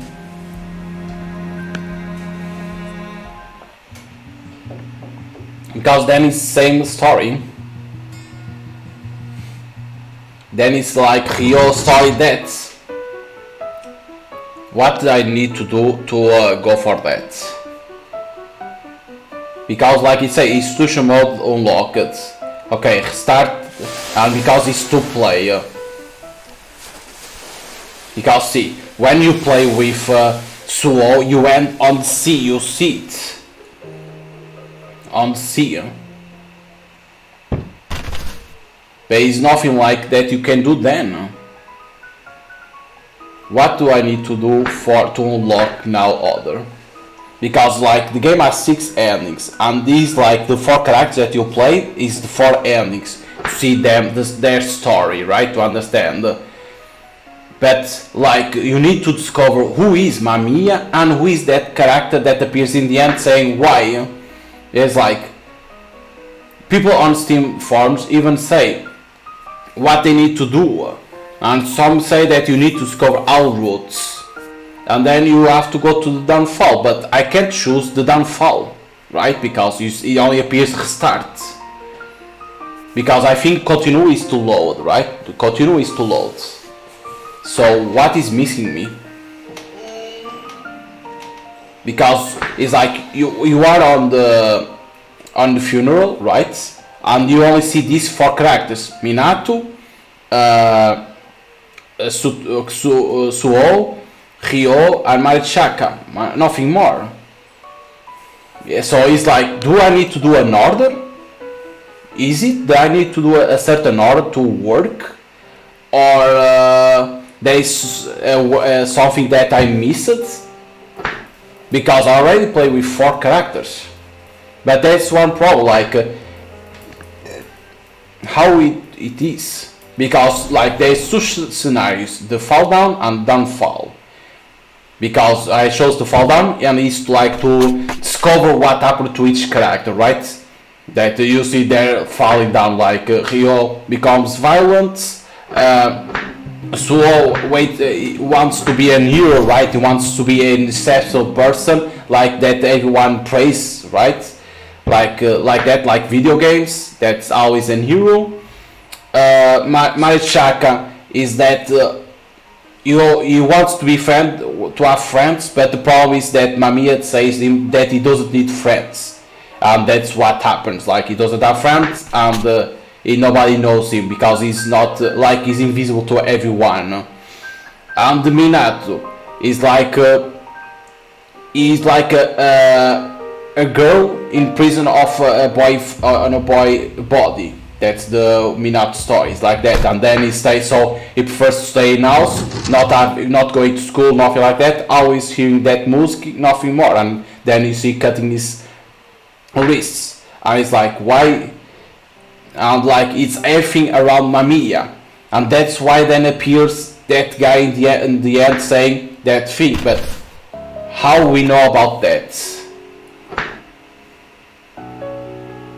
because there must be a way to unlock that. Because for what I read on Steam forums, Steam discussions, right, people talking how to unlock is like, they say you have to play all routes, and for what I understand, all routes is playing with all the characters to discover. But am I missing some character in here or some story?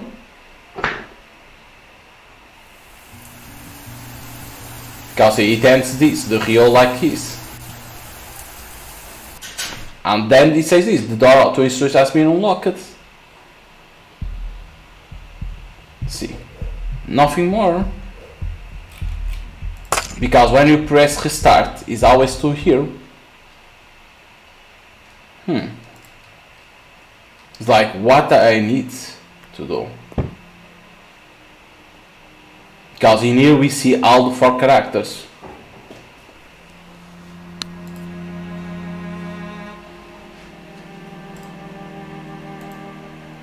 That's the problem. Let me see, stay put. I already saw this. Call out some, no, don't move from where I am, call out somewhere after all.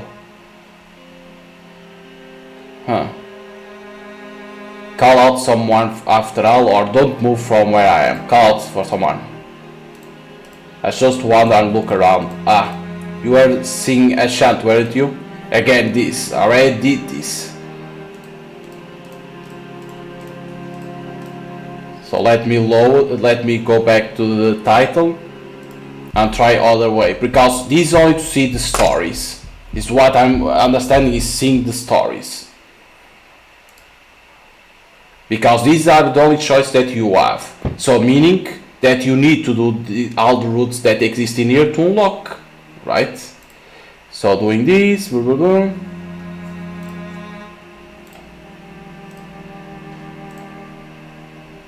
So casual look around.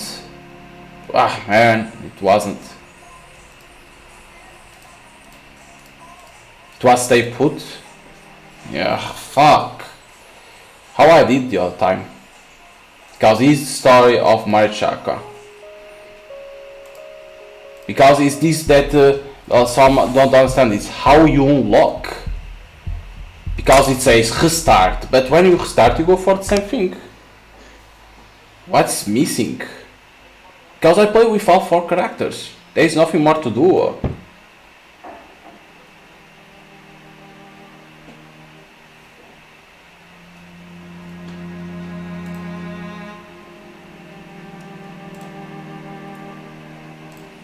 Because you should understand who is MAMIYA and like that, and who is that guy. You should be able to understand.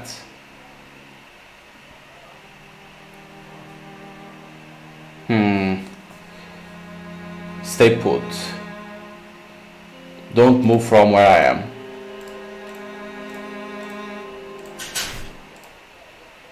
Ah, fine, something new. Come on, Jesus. I'm pretty sure the funeral already ended. Oh, I just want to see Natsume's face one last time.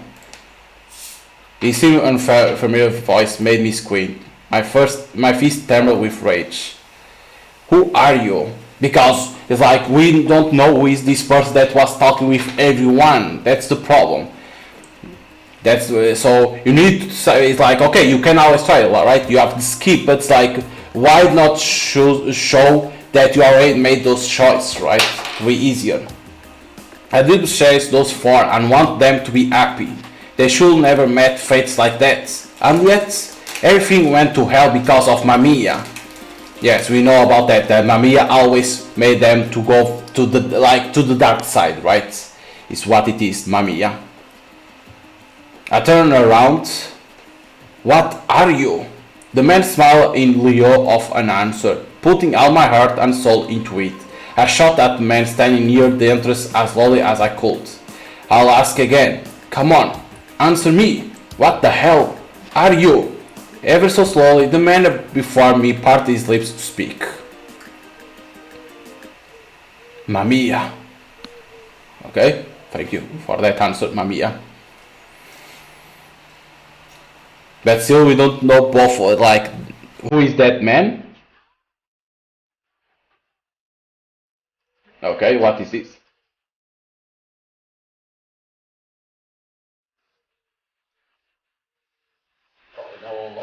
Downfall. Now it's the world downfall, or imaginary. So this is now the other scenario. Because it's like this. Mamiya there.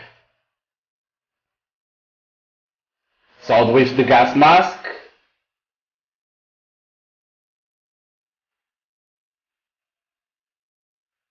Because now he's showing what happened that we saw.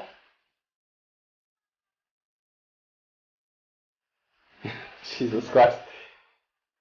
This thing seems like real. I'm seeing that ball in there. So you can see entry like an anime. That's cool. This is one thing that I like entry of an anime.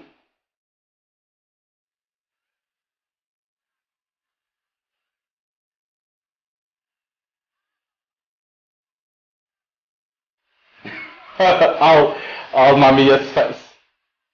Of course I will show free because the other she's invisible. So now this is the other scenario, that is the downfall, because I played the fall down, that is showing everyone going falling, right? Going to the dark sides, that killing, being violent, not accepted, like try to be alone, like Minato is like saying that being alone, right, not to kill himself, right, suicide, that is Minato. Mashika is like being alone, and Suo is trying to be a hero, so like that want to everyone say that is a hero. So it's how it is. I'll save them. I'll save all those who came to my funeral, no matter what. So this character that we are is Natsume. I will save all those who came to my funeral. I'm expecting great things, Natsume. But to be continued, next downfall. Downfall has been unlocked. You may select it by clicking restart on the title screen. Okay, finally. But see, it's like you need to decide, like, okay, there is a lot of things. So they say to click restart. And now appears, now you can go for downfall. I don't know if you need to play first fall down then downfall, or you can do downfall and then fall down. I don't know about that. I did fall down first. So downfall. But I think they should say like those choices you already made, you can't press anymore because you already discovered those stories. Because like you need to decipher how to unlock then that to choose the other scenario. What is this? I could barely hold the book. A combination of fear and anger were making my hands shake like crazy. So this is Natsume. He was always appearing saying why. Say why they accept MAMIYA, right? What is this? Why must they go through things like this? I mean, they were meant to become happy. I cherished them. I knew they were supposed to find happiness. And yet, it's all MAMIYA's fault. They all died because of him. I gently placed the book on the desk. The so-called reality that had taken place within each page was still somewhat difficult for me to accept. What in the world is MAMIYA anyway? And what is this story? Yeah, because it is like, what is fucking MAMIYA? How did you find your first job, Natsume? Oh, as I stood there with my head hung low, a girl in a librarian uniform called out to me. Librarian. Judging by the look on your face, I'm assuming the direction of the story was quite difficult to ascertain. You get stories like this every now and then, stories that leave room for many interpretations. Although that is precisely why spectators like you are necessary. I could see myself reflecting diligent-looking girl's glass as she threw me a glance. It made me painfully aware that this was now my reality. My name was Natsume, the very same man who was being mourned. I recall dying once, but next thing I knew, I somehow found myself in this place. I must say that I'm surprised. There has never been a case of a person who had memories from before they became a spectator. So this like another world, because like he died, but now he's a spectator and he has all his memories when he was alive. With a smile that seemed to say, and that's why no one even remembered their real names, the woman reached for a nearby pot. I watched as a mother red liquid slowly fill a fancy teacup, making steam lazy rise into the air. The woman motioned for me to take a sip. As I did, the rich scent of the black tea immediately calmed my nerves. It's also essentially rare to get your own story as your first job.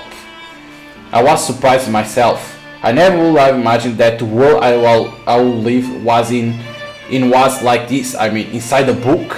Well, you see, the people living there know nothing about the existence of these worlds.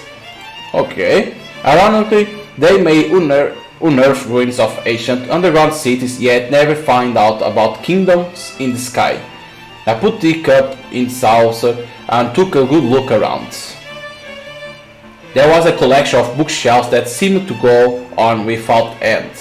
They reached into the sky, and the ceiling was so high up I couldn't actually see where they ended. I felt as though this place was an amalgam of all the libraries in the world. Congratulations, you have been chosen from countless other souls to become a spectator. The first time I heard that, I could barely process it. I thought I had died, but then ended up waking in a place like this. It made me seriously question whether or not this entire situation, including my own death, was nothing more than a strange dream. Having said that, I couldn't even remember how I died. But when I opened that book, it started with my own funeral. I even knew some of the attendees. And now I remember it again. The tragic fate that befell someone I cherish from the bottom of my heart. You mustn't lose heart. Miss Librarian, I realize how awful unfortunate it must be still retain memories from your past life. I have to admit, our lore can truly be mischievous at times.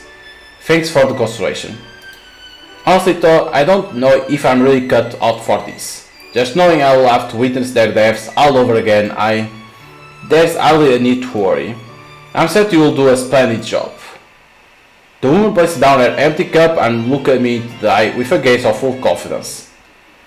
Remember, you have chosen for a reason. The room you were in a short while ago will serve as your private quarters, and I do believe I already given your general explanation of this facility, correct? Yes, thank you very much. I must say though, yes, this place is almost like heaven. She had explained to me how people lived here. From the private rooms of spectators to the lavish resting area, everything about this place was wonderful. I was especially intrigued by the cafeteria. Although we technically didn't need to eat, we were still supplied with food for recreational purpose. The peace and comfort I had never known in my life was easily and readily accessible here. Back when I was alive, I would thought the happiest place in the world was under my warm sheets, but this place blew everything I had known out of the water. While here, a health of wisdom, pleasure and bliss will be at your fingertips. As one of the chosen, you can have it all. And finally, allow me to introduce to you your work area. Whoa! This room here is set to work spectators and librarians alike. Try not to stray too far, lest you risk getting lost. I'm sorry. You needn't be. Make sure to steer clear out of the darkness. However, get too close and you won't be able to come back. Her words sent a chill down my spine. I took another look as she led me onward and saw books as far as the eye could see. The paths between the bookshelves felt like they could go on forever. A single wrong turn will likely leave you trapped in here forever. How do you reach books that high? It's what real librarians are for. The fact that she actually heard my silly mutter made me blush.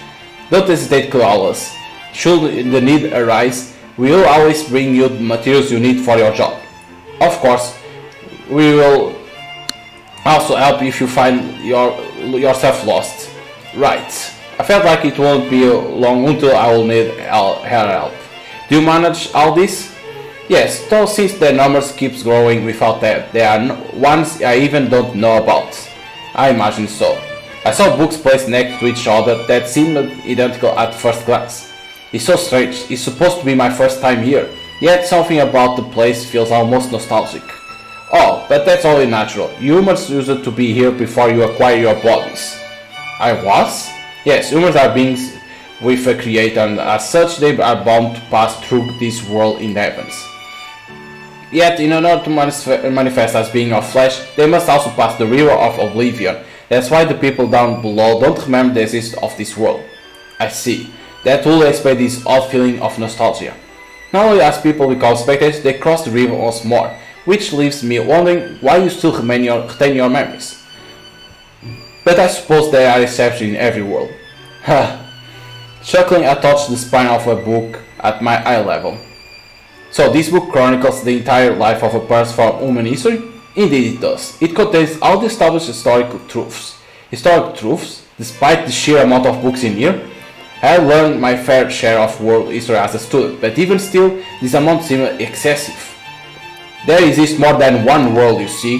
You might not know of them, but there are as many, if not more, than there are stars in the sky.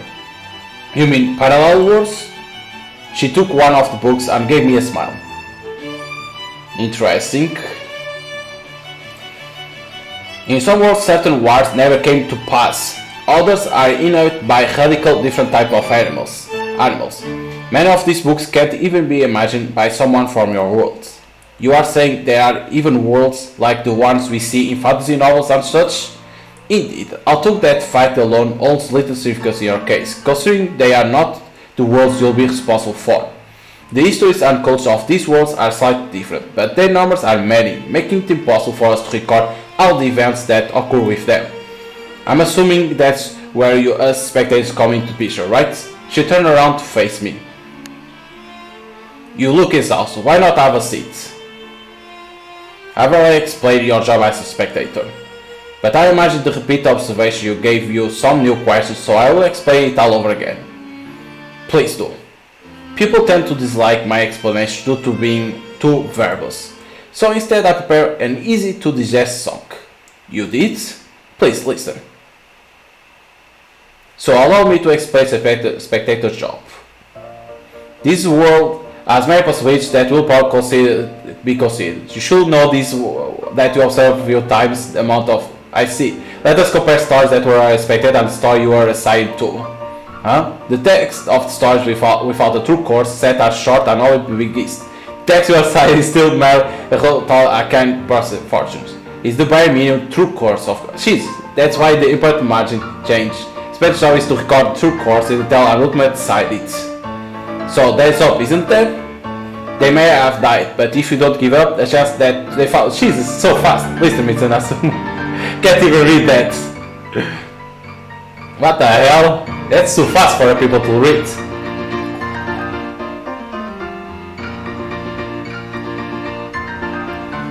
It's the best sweet one, but that's the F. So you're supposed to, and is there some other way to save them? I want to see their own course. Okay. Jesus, it's so fast to read everything.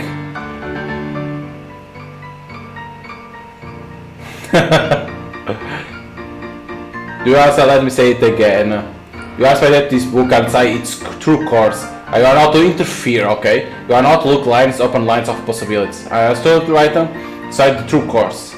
That is the job of a spectator like you. Interesting. It is hard to read everything. Was I too fast? Should I sing it again? It's like we understand that it's like it's to be hard to understand. Let me save 1 second.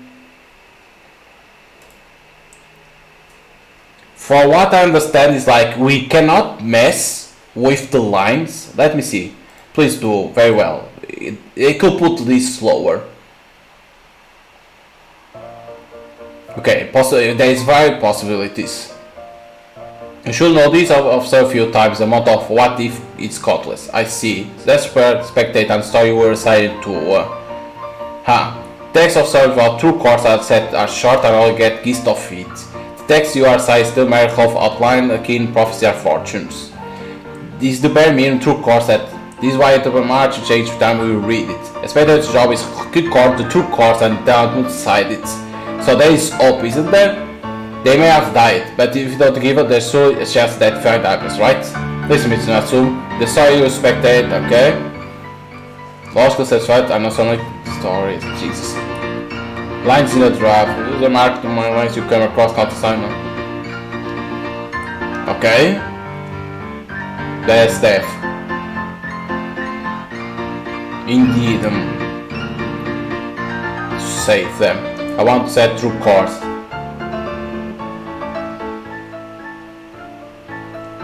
Yeah, because this is so fast to try to read interference. In fact, mere spell are forbidden to exceed.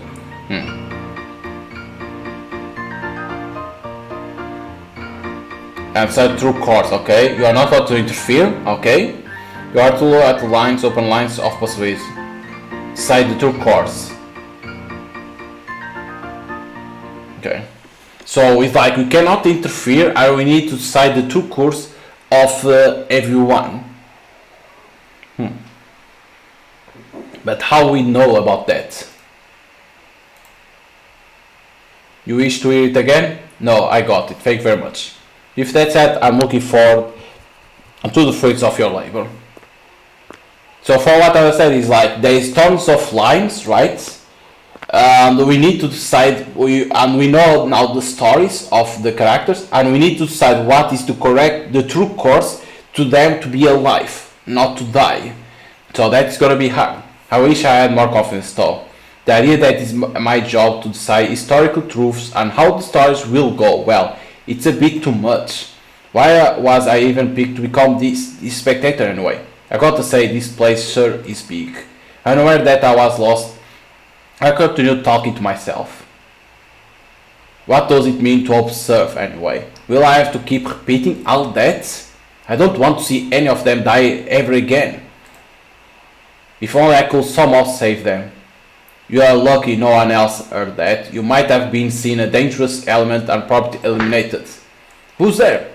A mischievous, muffled voice rang out of the darkness. As I looked for its source, I found a door that seemed to have appeared out of thin air. It didn't fit the surroundings at all. Are you beyond this? As I brought my ear close to the door, I heard a man's voice. It sounded strange, both standoffish and reverberating. You are the new spectator, aren't you? Yes, a pleasure to meet you. Yeah, sure. You should really be careful with what you say though.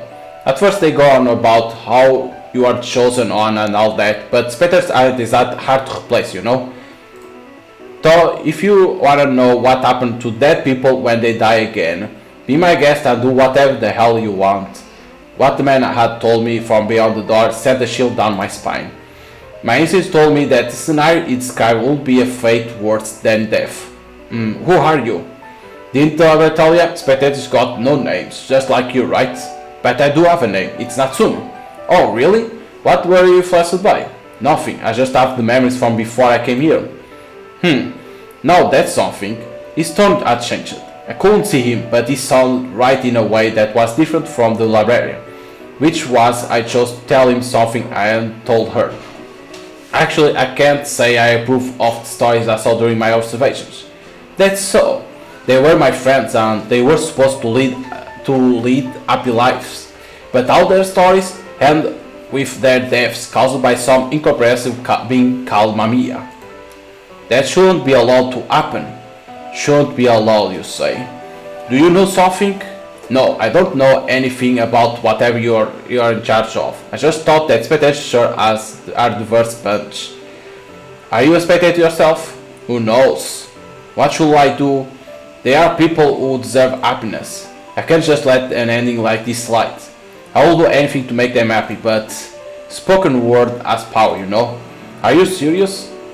I'm sure I am. The person behind the door fell silent for a good moment. I still continued staring at the heavy door, waiting for him to resume.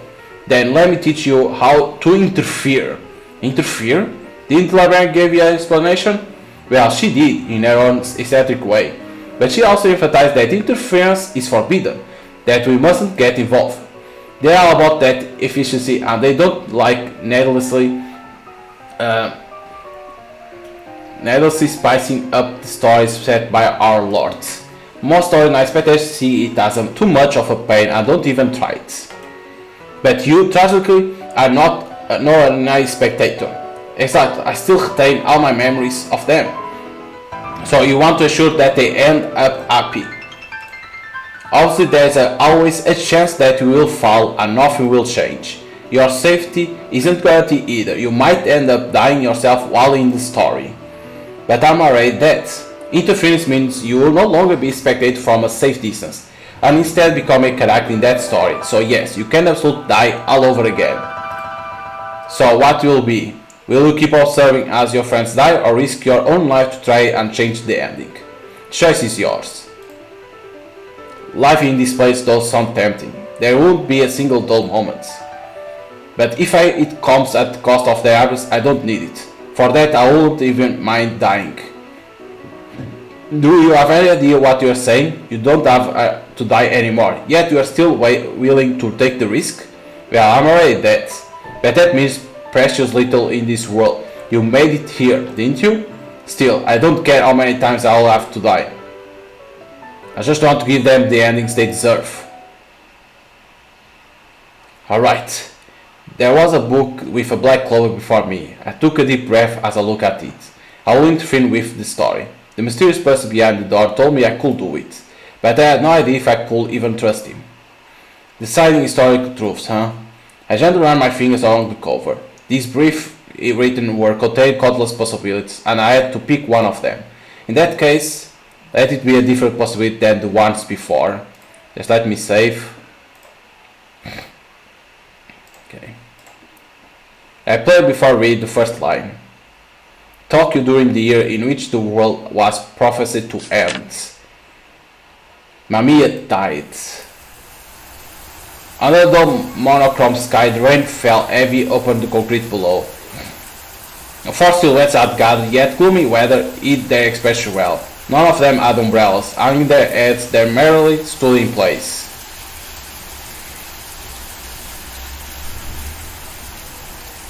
Who are these now?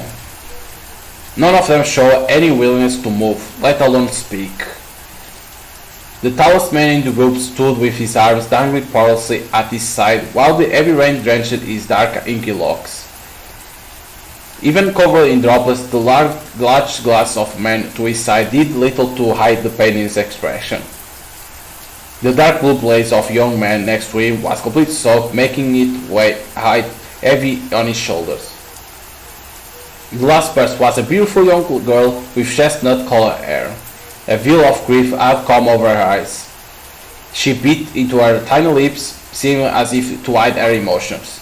It was a mystery what the four had in common. All of them seemed deeply hurt, but they weren't supporting each other. It was evident that they were all strangers. Suddenly, someone broke the silence. Mamiya. None of the four had the energy left to tell which one of them had spoken up. However, the name made all four of them look up, and then their eyes finally met.